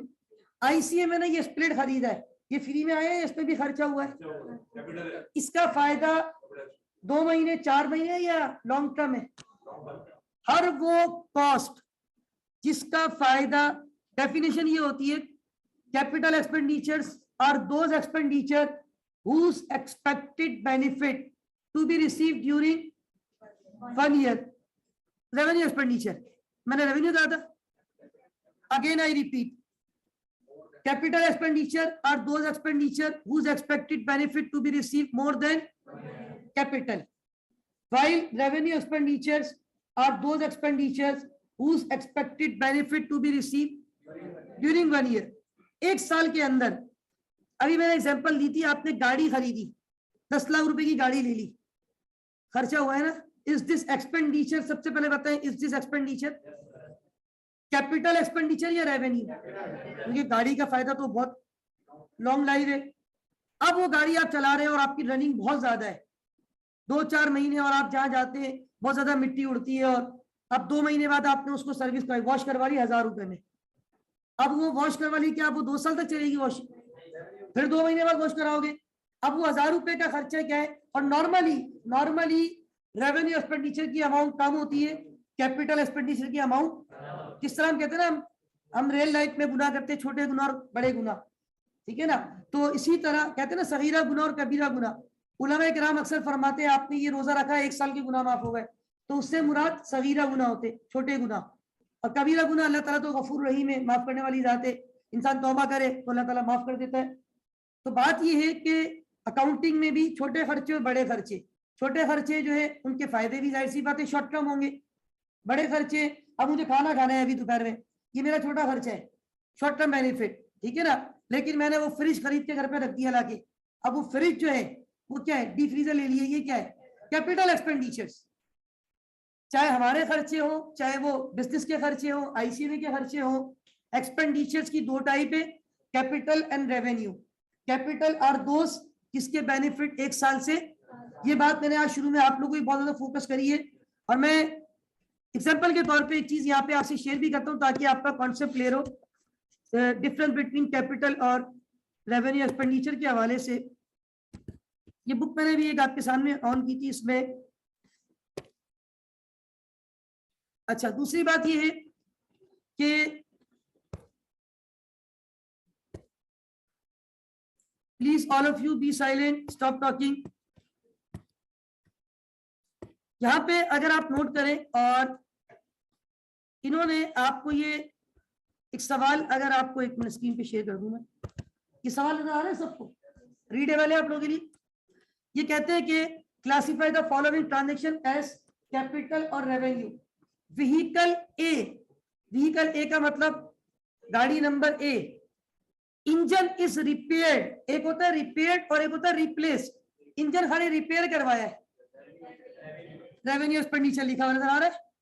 Engine is replace, नया इंजन आ गया, अब तो लाइफ बढ़ गई आपकी, आपने अपने एसी का कंप्रेसर चेंज करवा दिया, लाइफ बढ़ गई, capital. Loan borrow from bank for 5 year, 5 साल का लोन ले लिया, कैपिटल रिसिप्ट, 5 साल का उधार लिया है, capital receipt. Interest paid, interest तो हर साल ले रहे हैं, शॉर्ट टर्म है ये, revenue. Cash receive from customer, customer से एक दफा पैसा लेते हो फिर बोलते 5 साल के बाद आना, हर 2 महीने बाद, हर 10 दिन बाद कस्टमर आके पैसा देता है, सेल होती है। कैश पेड टू एम्प्लॉय, मैं भी तो एम्प्लॉय हूं ना आईसीएमए का, आईसीएमए मुझे पैसे दे रहा है तो आईसीएमए का एक्सपेंस हो रहा है ना। आईसीएमए क्या एक दफा पैसे देगा सर, आप 2 साल तक पढ़ाते रहे, हर महीने अलहमदुलिल्लाह देते हैं ये लोग, क्योंकि शॉर्ट टर्म आईसीएमए जो हमें पे करता है वो 1 महीने का, उसके लिए हम 1 महीना पढ़ाते हैं, शॉर्ट टर्म बेनिफिट है आईसीएमए को। उसके बाद wages paid by a building contractor to on staff, अब ये बिल्डिंग बना रहे हैं उसकी कॉस्ट है, बिल्डिंग आपकी जो बन रही है वो क्या है, कैपिटल एक्सपेंडिचर, तो ये। अच्छा, उसके बाद लिखा हुआ मशीन आपने परचेज की है, purchase of a machine, machine खरीदेंगे, अब ये भी तो मशीन है, ये प्रोजेक्टर मशीन है, तो याद रखें वो बेनिफिट या वो आपके एक्सपेंसेस जिसके बेनिफिट। अब एक मिसाल देता हूं, आपको पता है आपको गाड़ी पे हर साल टैक्स देना होता है गवर्नमेंट को, हर साल का होता है, वो स्टिकर भी लगाते हैं गाड़ी पे कि हमने ये टैक्स पे कर दिया है। वो टैक्स हर साल देना है या 1 साल दे दिया 10 साल की, इसका मतलब है वो क्या है, ये देखें यहाँ पूछा भी गया है, ये भी पूछा जाता है अक्सर, पेपर में भी पूछा जाता है ये देखें ये वाला, this one, annual motor vehicle tax paid for existing car, कौन सा एक्सपेंडिचर है, ठीक है। Annual motor vehicle tax paid for new car, क्या नई गाड़ी लेने से ऐसा होगा, वो नई गाड़ी ली है आपकी छुट्टी है, नई गाड़ी जो ले रहे हो गाड़ी का खर्चा है वो क्या कहलाएगा, नहीं जो गाड़ी खरीद रहे हो, अब गाड़ी खरीदते ही पहले साल का टैक्स दिया है, क्योंकि वो टैक्स कितने साल का है, सिर्फ 1 साल का है, उसका फायदा 1 साल है। तो हर वो खर्चा जिसका बेनिफिट शॉर्ट टर्म हो, this is to be classified as revenue expenditure, और हर वो खर्चा जिसके आप, और ये डेफिनेशन भी होती है, आप कहीं पे भी सर्च करेंगे गूगल पे कि difference between capital and revenue expenditure, 1 line आपको आंसर मिलेगा। शॉर्ट टर्म बेनिफिट जिसका है वो revenue expenditure, long term benefit जिसका है वो आपका कैपिटल एक्सपेंडिचर। अब हम अपने पॉइंट की तरफ जा रहे हैं, और रिसर्च और डेवलपमेंट, ये इस टॉपिक में सबसे ज्यादा इंपॉर्टेंट पॉइंट्स है। अगर आप सिलेबस को देखिए अपने, ये मैंने सिलेबस आपके सामने रखा हुआ है, चैप्टर नंबर 10 का सिलेबस टोटल यही है। क्या लिखा हुआ था, अकाउंटिंग ट्रीटमेंट ऑफ, अभी बहुत देर से मैं आपको यही बता रहा हूँ, कॉस्ट क्या है, लाइफ क्या है, सैलरी वैल्यू क्या है, एमोटाइजेशन क्या है, एक एग्जांपल भी दे दी। फिर अगला पॉइंट क्या लिखा हुआ है, define research and development cost, definition भी लिखी हुई है, पढ़ के सुनाऊंगा अभी। Identify the treatment of research and तो मैंने एक की ट्रीटमेंट तो आपको बता दी, किसकी ट्रीटमेंट? रिसर्च पे जितनी भी कॉस्ट लगेगी वो सारी की सारी cost to be recorded as. अब मैं आपको एक एग्जांपल भी दूंगा यहाँ पे साथ में। फॉर एग्जांपल हम एक टाइमलाइन से समझते कि आपने एक नए प्रोजेक्ट पे काम शुरू किया, अभी आपने शुरू में सिर्फ क्या स्टार्ट की है, उसकी रिसर्च, और आपने तकरीबन जो है वो रिसर्च की है, मैं यहाँ पे Jan 1 आपने स्टार्ट की रिसर्च, कौन सी तारीख को? Jan 1 2020। चले 2020 तो कोविड था, हम 2017 में चले जाते हैं, ठीक है। आपने रिसर्च स्टार्ट की, सॉफ्टवेयर बनवाना है, एक मिसाल दे देता हूँ, 2 महीने आपने रिसर्च की, कितने महीने? जैन और फेब की 28 को आपकी रिसर्च कंप्लीट हो जाती है, रिसर्च का फेज आपका कंप्लीट, फेब 28, ये दौर था आपका रिसर्च। और मिसाल के तौर पे आपने यहाँ पे टोटल 3 लाख रुपए खर्च कर दिए, 2 महीने में आपने कितने लाख रुपए खर्च कर दिए? 3 लाख रुपए रिसर्च में। अब ये 3 लाख रुपए खर्च किए, मतलब is this your expense? Now we have to define, we have to discuss, is this capital expenditure और रेवेन्यू? तो रिसर्च पे तो स्टैंडर्ड ने लिखी है, अकाउंटिंग स्टैंडर्ड ने कह दिया है रेवेन्यू एक्सपेंडिचर है, टोटल इसको आपने एक्सपेंस आउट करना है, तो ये as a revenue expenditure RE हम इसको रिकॉर्ड कर देंगे। रेवेन्यू एक्सपेंडिचर का मतलब होता है जब रिपोर्ट बनेगी ना इस साल के एंड पे, तो इसी साल ये एक्सपेंस मान लिया जाएगा। कैपिटल एक्सपेंडिचर पूरा अमाउंट उस साल एक्सपेंस, अभी मैंने 5 लाख का एसेट किया था, पहले साल में 5 लाख से एमोटाइज कर दिया था, पहले साल 1 लाख, फिर अगले साल 1 लाख, फिर तीसरे साल 1 लाख, 5 साल पे एमोटाइज किया in the form of capitalisation. Now Jan और फेब कंप्लीट हुआ, 2 महीने अल्हम्दुलिल्लाह रिसर्च हुई, 3 लाख रुपए खर्च हुए, हमने कहा ये तो हमारा रेवेन्यू एक्सपेंस था। मार्च की 1 तारीख डायरेक्टर्स ने अपने सारे एम्प्लॉइज को एक खिताब किया, उन्होंने कहा कि भाई from today we are going to start development. Software को बनाने में बहुत टाइम लगता है, उसमें बहुत सारी चीजें होती हैं, हमें भी शायद साल लग गया था सॉफ्टवेयर बनवाने में। अब हम आज से ऑनवर्ड क्या स्टार्ट कर रहे हैं? Development. Now what is development? Application of research finding. जो कुछ आपने तलाश किया था ना रिसर्च के दौरान, उसको जब अप्लाई करने जाते हो ना, दिस इज नॉन एज भाई डेवलपमेंट इज व्हाट? आप एक चीज पहले रिसर्च करते हैं, रिसर्च करने के बाद आप बोलते हैं ठीक है it's okay now we have to start development. तो जब आप डेवलपमेंट को स्टार्ट कर देते हैं तो डेवलपमेंट ऑनवर्ड आपकी जितनी भी कॉस्ट इनकर्ड होगी वो डेवलपमेंट कॉस्ट कहलाएगी। अब वहां पे भी एक पॉइंट है वो मैं आपको बता देता हूं। फर्स्ट ऑफ ऑल मैं डेफिनेशन आपको रीड करके बता दूं कि रिसर्च की डेफिनेशन क्या थी। Research is original and plan investigation undertaken with the prospect of gaining new scientific or technical knowledge and understanding. This is the concept of research. जब आप किसी नई साइंटिफिक या अदर नॉलेज को हासिल करने के लिए इधर उधर जाते हैं, उस सारे प्रोसेस को, सिनेरियो को क्या कहा जाता है? रिसर्च। रिसर्च अभी देखे ना, ये अब पता नहीं, अल्लाह बेहतर जानते हैं, ये कोविड के मामला थे, उसमें डेली जब 2 साल पहले तकरीबन नवंबर 2019 था, लेकिन उस वक्त चलो यहाँ तो इतना नहीं था, उस वक्त चाइना में सुनने में आता था, यहाँ ऑलमोस्ट फेब और मार्च से वो एक जाहिर आया था, जाहिरीन आया था कोयटा से, कोई बड़ा मशहूर हुआ था, उस बंदे का नाम भी, और उसके बाद आहिस्ता आहिस्ता फिर हम देखते थे रोजाना चैनल्स पे, और उसके बाद सारी मार्केट्स बंद, सारे एजुकेशन सेक्टर बंद, लोग सारा दिन घर पे होते थे, चैनल मीडिया पे रिसर्च दिखाते रहते थे, अमेरिका में ये रिसर्च हो रही है, चाइना में ये रिसर्च हो रही है, जर्मनी में ये रिसर्च हो रही है, हर मुल्क जो है रिसर्च कर रहा था कोरोना वैक्सीन के ऊपर, ऐसे ही था। तो research is what? Original and plan investigation undertaking with the prospect of gaining new scientific और टेक्निकल नॉलेज एंड अंडरस्टैंडिंग। फिर उसकी डेवलपमेंट हो गई, वैक्सीन आ गई मार्केट में। अब जब रिसर्च आपकी सक्सेसफुल हो जाती है, आप सेटिस्फाई होते हैं, देन यू स्टार्ट डेवलपमेंट।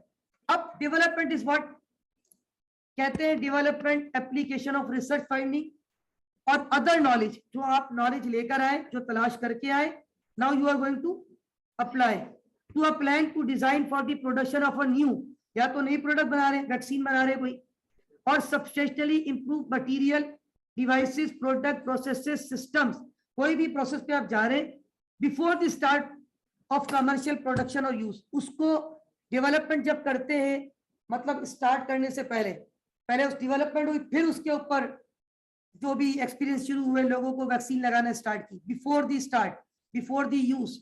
ठीक है, अच्छा, अब रिसर्च डेफिनेटली आपकी इन्वेस्टिगेशन, रिसर्च पे इन्होंने कितने पैसे लगाए थे अभी, 3 लाख रुपए, ये पूरे के पूरे क्या रिकॉर्ड हो गए। अब यहाँ पे नेक्स्ट स्टेप क्या शुरू हो गया। अब मैं समझाने के लिए मिसाल को थोड़ी सी स्ट्रेट रखूंगा, ये 10 महीने और है आगे, एम आई राइट, मार्च 1 से जाना है, मार्च, अप्रैल, मई, जून, जुलाई, अगस्त, सितंबर, अक्टूबर, नवंबर, दिसंबर।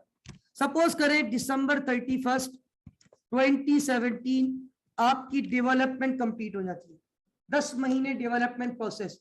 ये जो 10 महीने का टाइम है, ये आपका कौन सा फेज है development.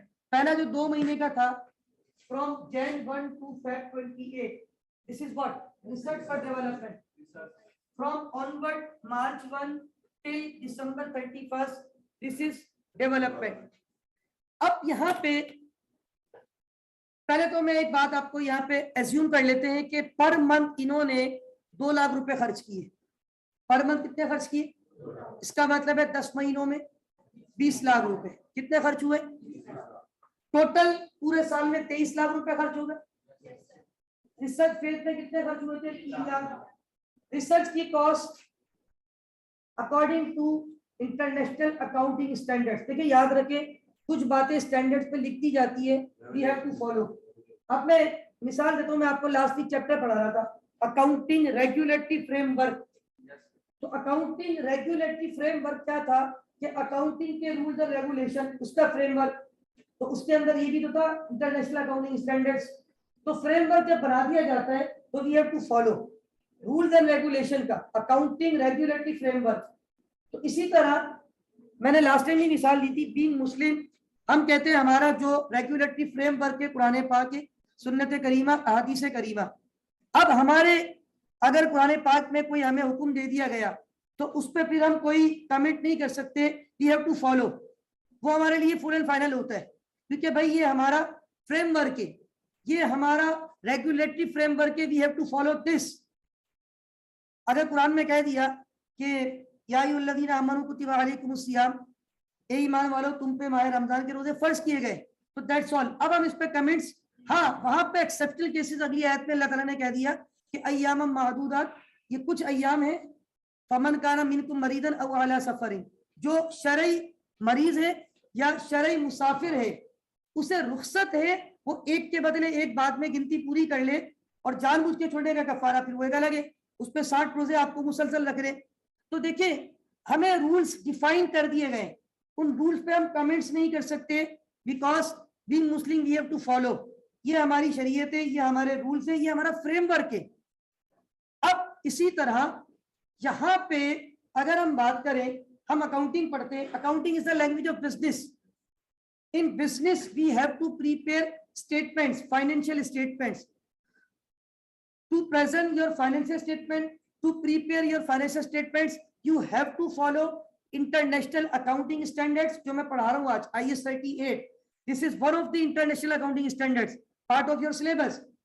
We have to follow international financial reporting standards. अक्सर चैप्टर में मैंने आपको ये रेफरेंस बताए, इन्वेंट्री पढ़ा था कौन सा IS था, IS 2, डेप्रिसिएशन पढ़ा था कौन सा IS था, IS 16, लास्ट वीक प्रोविजन पढ़ा था IS 37. तो standards we have to follow, international accounting standards, international financial reporting standards, company law requirement, tax ordinance requirement, तो ये सारी चीजें हमें फॉलो करनी पड़ती है। तो याद रखें, अब IS ने कह दिया कि रिसर्च पे जो भी कॉस्ट है उसका एक ही ऑप्शन है, straightforward, we have to record as revenue expense. Now come to development. मैंने मिसाल दी 2 लाख रुपए पर मंथ, 10 महीने डेवलपमेंट हुई, 20 लाख रुपए खर्च किए आपने। अब मेरा सवाल ये है, मैं खुद ही जवाब दूंगा वरना आप लोग थोड़ा सा इसमें मेरा ख्याल है शायद रॉन्ग में चले जाए, क्योंकि आपके जहन में जो आएगा, चले मैं आपसे पूछ भी लेता हूँ। चले, व्हाट अबाउट डेवलपमेंट कॉस्ट? क्या डेवलपमेंट की कॉस्ट को कैपिटल एक्सपेंडिचर रिकॉर्ड करूंगा या रेवेन्यू एक्सपेंडिचर? ठीक है, मैं यही जवाब आपसे सुनना चाहता था और मुझे पता था आप लोग यही जवाब दोगे, जो कि जवाब गलत है। अब सुन ले क्यों। असल में आपके जहन में आएगा ये, लेट मी कंप्लीट, आपके जहन में ये बात आएगी कि सर दो ही तो है, रेवेन्यू और एक्सपेंस। तो जब हम बना रहे इंटेंजिबल नॉन करंट, हम तो सॉफ्टवेयर बना रहे और सॉफ्टवेयर की लाइफ तो आगे 10 साल होगी, 6 साल होगी, तो सर ये तो सारा का सारा खर्चा क्या होना चाहिए? और ये जो 20 लाख रुपए है आगे अगर 10 साल की लाइफ है तो ये 10 साल पे क्या होने चाहिए? Amortise in the form of capitalisation. लेकिन यहां पर आईएएस ने, देखिए आईएएस की अपनी भी कुछ कंडीशंस होती है, आईएएस के अपने भी कुछ क्राइटेरियाज होते हैं। अब मैं यहाँ पे आपको एक बात याद दिलाऊंगा, शायद बहुत कम बच्चों को ये बात याद हो। शाहनवाज, लास्ट वीक का लेक्चर याद है, लास्ट क्लास का, आईएएस 37 प्रोविजन। प्रोविजन को बनाने के लिए कितनी बातें होना जरूरी थी? 3 बातें, present obligation, probable outflow, estimated amount. Very good. और मैंने उस वक्त कहा था, मैं क्या कहूंगा, मेरी क्या औकात, आईएएस कहता है अगर वो 3 में से एक भी बात मिस हो जाए तो प्रोविजन वो कंटीजेंट लायबिलिटी हो जाती है। अब यहां पर भी आईएएस ने 6 बातें लिखी है, 6 पॉइंट्स आर देयर, वो मैंने लिखे हुए हैं, अभी आपको पढ़ के सुनाता हूं। आईएएस कहता है डेवलपमेंट स्टार्ट तो आपने कर दी है, but this is not surety कि आप इसको कंप्लीट करके रहोगे, हो सकता है बीच में आप बैकवर्ड हो जाओ। तो आईएएस ने 6 बातें लिखी है और आईएएस कहते हैं जब तक ये 6 बातें पूरी ना हो आप अपनी डेवलपमेंट की कॉस्ट को कैपिटलाइज, उसको कैपिटल एक्सपेंडिचर का नाम, कंप्लीट तो हो गई है लेकिन वो पॉइंट कब मिला था, वो 6 बातें कब हुई थी तो नहीं बताया। क्या मैंने ये बोला है कि मैंने मार्च 1 को डेवलपमेंट स्टार्ट की और मार्च 1 को वो 6 की 6 बातें मेरे सामने मौजूद थी? हो सकता है उसमें से 5 बातें तो वैलिड थी, एक बात वैलिड, फिर भी आईएएस नहीं मानेगा, बोलेगा जब तक ये 6ठा पॉइंट भी नहीं होगा ना। मीनवाइल वो कॉस्ट जो है तो डेवलपमेंट की, इसका मतलब ये हुआ development cost we have 2 option, am I right? Development cost की कुछ पार्ट रेवेन्यू एक्सपेंडिचर भी हो सकती है और कुछ पार्ट कैपिटल एक्सपेंडिचर भी हो सकती है। अब ये किस तरीके से होगी ये मैं भी आपको एक्सप्लेन करने जा रहा हूं, अभी रुकिएगा। कितने पॉइंट्स है, कितनी कंडीशन है, वो कंडीशन है मीट होने के बाद आपकी जो कॉस्ट है वो सारी की सारी रिकॉर्ड होगी एज अ कैपिटल एक्सपेंडिचर। कितनी बातें? 6 बातें। वो 6 बातें क्या है वो यहाँ लिखी हुई है और ये बातें भी बहरहाल वहां तो बहुत पूछता है एग्जामिनर, जो ML2 है ना फाइनेंशियल अकाउंटिंग, वहां तो कई मतलब ये सवाल उसने पूछा है 6 नंबर का, 8 नंबर का। ये नीचे, 1 मिनट मैं थोड़ा सा इसको मिटा दूं, ये सबसे आखिर में देखिए कुछ लिखा हुआ नजर आ रहा है, क्या लिखा भाई? Development criteria, development capitalisation criteria. कब हम कहेंगे कि डेवलपमेंट फेज की कॉस्ट, कब हम कहेंगे कि डेवलपमेंट फेज की cost to be recorded as a capital expenditure? कहते हैं an asset, sorry an intangible asset. Topic क्या पढ़ रहे हैं आप? An intangible asset arising from development is recognized if and only if, उस वक्त रिकॉग्नाइज होगी all of the following, each of the following, all of the following, each of the following, एक ही बात है, can be demonstrated। जब ये ABCDEF कितनी बातें मौजूद हो? 6 बातें। नंबर 1 टेक्निकल फिजिबिलिटी, आपने अपने प्रोजेक्ट की क्या चेक कर ली हो? Technical feasibility. Number 2 intention to complete, आपके इरादे मुस्तहकम हो उसको कंप्लीट करने के लिए। Number 3 it's ability to use, पता चले आप सॉफ्टवेयर बना रहे हैं, आपकी छोटी सी कंपनी है और आपको सैप तो जरूरत ही नहीं है, सैप हर कंपनी के लिए नहीं होता भाई, कंपनी टू कंपनी चीजें क्या करती है, वेरी करती है। छोटी कंपनी के लिए छोटे सॉफ्टवेयर होते हैं, आप कितने सॉफ्टवेयर पे जा रहे हो, पहले चेक करो आप उस काबिल भी हो या इस, ठीक है।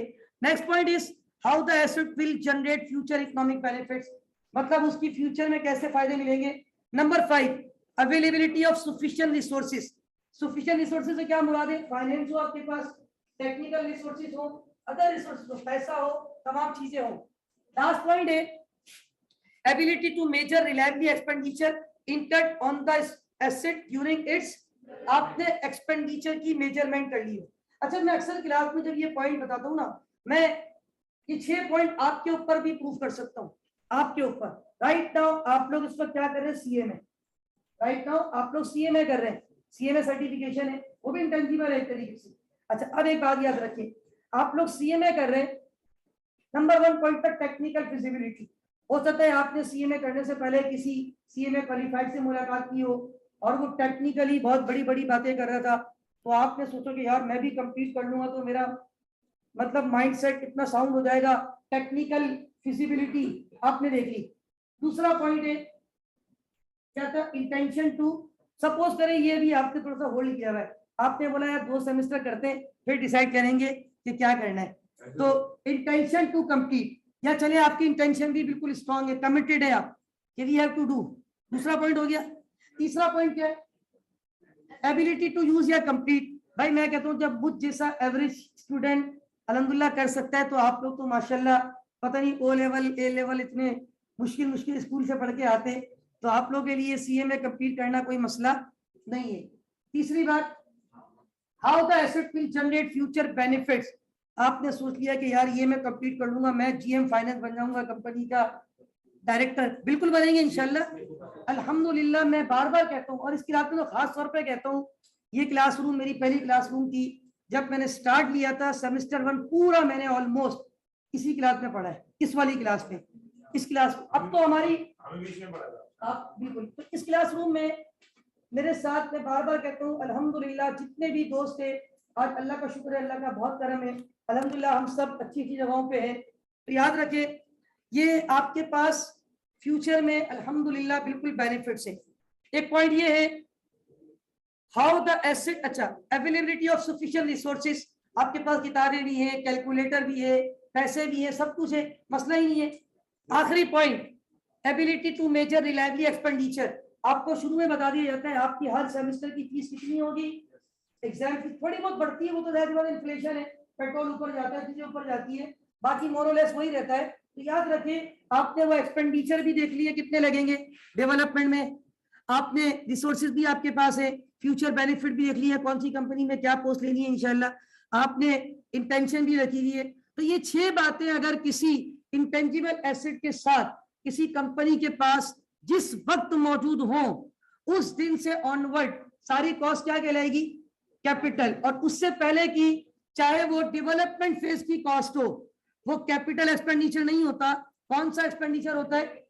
अब मैं यहाँ पे एग्जांपल देता हूँ, इधर देखिएगा, मैं आपको कहता हूं कि यहाँ पे 2 महीने फर्दर इन्होंने जो डेवलपमेंट में गुजारे, यानी 2 महीने का मतलब है अप्रैल 30, एम आई राइट भाई, फेब 28 के बाद 2 महीने कौन से आए, मार्च।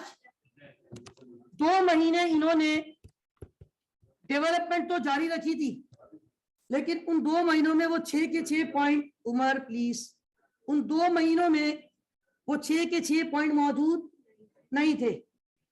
डेवलपमेंट स्टार्ट होना बगैर 6 पॉइंट के हो सकती है, मतलब हो सकता है वो 2 महीने में इंटेंशन नहीं थी, सोच रहे थे 2 महीने बाद सोचेंगे कि सॉफ्टवेयर को कंप्लीट करना भी है, या इंटेंशन कंफर्म नहीं थी, बाकी 5 पॉइंट थे। तो क्या ये 2 महीने, अच्छा अप्रैल 30 को इंटेंशन भी स्ट्रांग हो गई, नहीं अब तो करना ही करना है, सारे पॉइंट मिल गए। इसका मतलब है अप्रैल 30 के बाद दिसंबर तक जितनी भी कॉस्ट रिकॉर्ड की है वो सारी क्या रिकॉर्ड होगी, कैपिटल, उस वैल्यू पे एसिड डेबिट होगा, और बाकी सारी कॉस्ट ये फेब 28 से अप्रैल 30 कितने महीने बीच में, 2 मार्च, कितने रुपए पर मंथ खर्च किए, 2 लाख को 2 से मल्टीप्लाई करूंगा तो कितना आएगा, ये 4 लाख रुपए किसके तौर पे रिकॉर्ड होंगे, इसको कहा जाता है डेवलपमेंट फेज का revenue expenditure. Research must be recorded, must be recorded as development. We have two option, maybe option हमारी मर्जी का नहीं है, subject to meeting criteria, criteria meet होने से पहले डेवलपमेंट की cost revenue expenditure, criteria meet होने के बाद 8 महीने हैं, मई जून जुलाई अगस्त सितंबर अक्टूबर नवंबर दिसंबर, हर महीने कितने लाख रुपए खर्च किए, 8 महीनों में कितने खर्च हो गए, 16 लाख रुपए। ये 16 लाख रुपए जो है ये किसके तौर पे रिकॉर्ड होंगे, this is to be recorded as, sorry multiply by 8, मैं चेक करूं आप लोग जाग रहे नहीं जाग रहे, अच्छा भाई जवीर जाग रही है, बाकी सब सो रहे। आपने 2 लाख को मल्टीप्लाई किया 8 से तो कितना आ गया 16 लाख रुपए, 16 लाख रुपए to be recorded as a capital expenditure. जी बिलाल क्लियर है आपको, तो 16 लाख रुपए to be recorded as capital expenditure, इसका मतलब है it's all about 23 lakh, 16 lakh plus 4 lakh 20 lakh plus 3 lakh, पूरे साल में 23 लाख रुपए का खर्चा किया, 5 लाख रुपए रेवेन्यू है, सॉरी 5 नहीं 7 लाख रुपए रेवेन्यू है, वो तो उसी साल की इनकम स्टेटमेंट पे एक्सपेंस हो जाएगा। एसेट कितने का दिखाओगे 16 लाख। अब इस 16 लाख रुपए की कैपिटल एक्सपेंडिचर आपका एसेट है, ये इंटेंजिबल एसेट है। अब सपोज कर लेता हूँ 8 साल की लाइफ है, सपोज कर लेता हूँ 4 साल की लाइफ है, 4 साल की लाइफ है तो 16 लाख को 4 से डिवाइड कर दो, हर साल 4 लाख का क्या रिकॉर्ड होगा, amortisation. This is the concept of intangible asset. ये सारे पॉइंट जो आपके सिलेबस में थे, मैं फिर सिलेबस आपके सामने रखता हूँ, ये देखिएगा। Research and development cost clear हो गई, define research define development clear हो गई, उसकी ट्रीटमेंट क्या है कि रिसर्च की कॉस्ट को क्या रिकॉर्ड करो, डेवलपमेंट की कॉस्ट को क्या रिकॉर्ड करो। अब देखिए यहाँ पे एक सवाल मैं जनरली आपसे वैसे ही शेयर करता हूं, है तो वो अपर लेवल का यानी लेवल 4 का सवाल है, लेकिन टॉपिक सेम है। लेवल 4 के पास पेपर में एक सवाल आया था IAS 38 में, नहीं मैं रिकॉर्डिंग करता हूं। अच्छा भाई, अब तक की रिकॉर्डिंग तो मैंने दी है स्टूडेंट को सारी, ऑलमोस्ट दी है ना सारी। अच्छा भाई आगे आ जाइए। अच्छा भाई ये सवाल जो है ना, आप भाई आपसे वैसे जनरली डिस्कस कर रहा हूं समझाने के लिए। ये सवाल वैसे मैनेजर लेवल 2 का है और इस सवाल पे प्लीज साइलेंट, जितना पढ़ूं उतना आपके लिए रेलेवेंट होगा, उससे आगे आपने नहीं पढ़ना है। Question is that director of ABC company, silent, director of ABC company identify the necessity expenditure to harmonize the production process for better efficiency during the year, साल के दौरान the company incurred expenditure, खर्चा किया, cost incurred किए 20 लाख रुपए, कितने की, on a new production process, out of which, out of 20 lakh 1.5 million, 1.5 million कितने होते हैं, 15 लाख रुपए कॉस्ट इनकर्ड खर्च कर दिए थे टिल कौन सी तारीख तक, जून 1 2013, कितने लाख रुपए खर्च कर दिए थे, 15 लाख। आगे कहते हैं and on a new production, sorry June and 5 lakh रुपए वर स्पेंड आफ्टर जून 1 से लेके जून 30 तक, 1 महीने में इन्होंने टोटल कितने लाख रुपए खर्च किए, 20 लाख रुपए। इन्होंने 20 लाख में से 15 लाख कौन सी डेट तक खर्च किए थे, और जून 1 से जून 30 1 महीना, मजीद कितने खर्च किए, ये कुल कितने हो गए। आगे कहते हैं वर स्पेंड आफ्टर जून 1 से जून 30, जून की पहली तारीख 2013 the company was able to demonstrate that the new production process meets the criteria. What is meets the criteria, वो 6 point for recognition as an intangible asset। अब अगला पॉइंट छोड़ दो, आपके लिए रेलेवेंट नहीं है। आपसे सवाल ये पूछा था एडवाइस, आप एडवाइस करें whether all the expenditure shall be recorded expense, मतलब सारा एक्सपेंस रिकॉर्ड कर दो इनकम स्टेटमेंट में, प्रॉफिट एंड लॉस में। एक्सपेंस का क्या मतलब है, अगर मैंने सारा एक्सपेंस बोल दिया तो वो रेवेन्यू हो जाएगा, क्या सारा एक्सपेंस है? और एज इंटेंजिबल एसेट, क्या पूरे 20 लाख रुपए इंटेंजिबल एसेट है? नहीं। In case any intangible asset is recognised, what should be the amount at which such intangible asset is to be recognized? जी 5 लाख रुपए का एसेट है, व्हाट अबाउट 15 लाख, वो आपका एक्सपेंस हो जाएगा। ठीक है, अब ये देखें, ये आईसी में का, अगर मैं आपको इसका 1 मिनट, हमारे पास पेन का चाहिए, पेन चाहिए और चाहिए। अच्छा, ये बेसिकली देखें, ये था अगस्त 2013 का पेपर। अगर मैं देखें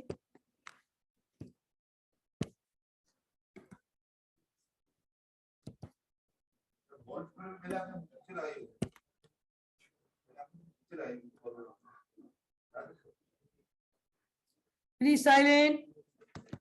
अच्छा, अभी देखिए जो हमारा आईसीएमए का सॉल्यूशन भी होता है, जो भी आपने आंसर दिया है, लुक एट दिस। आप लोगों ने भी इसका आंसर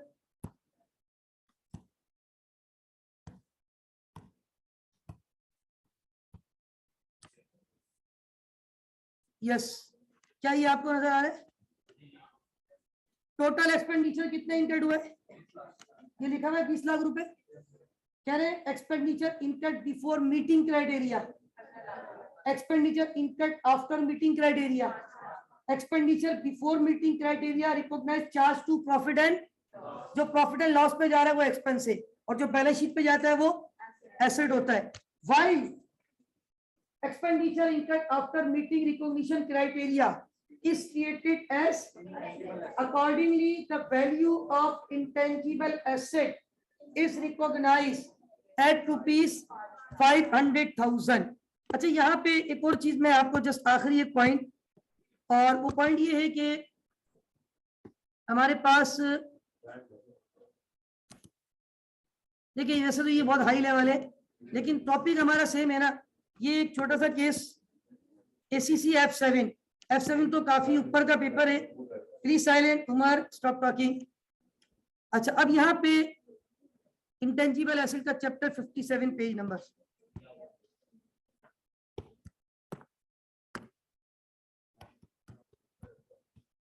प्लीज साइलेंट। अच्छा, ये प्लीज लुक एट दिस।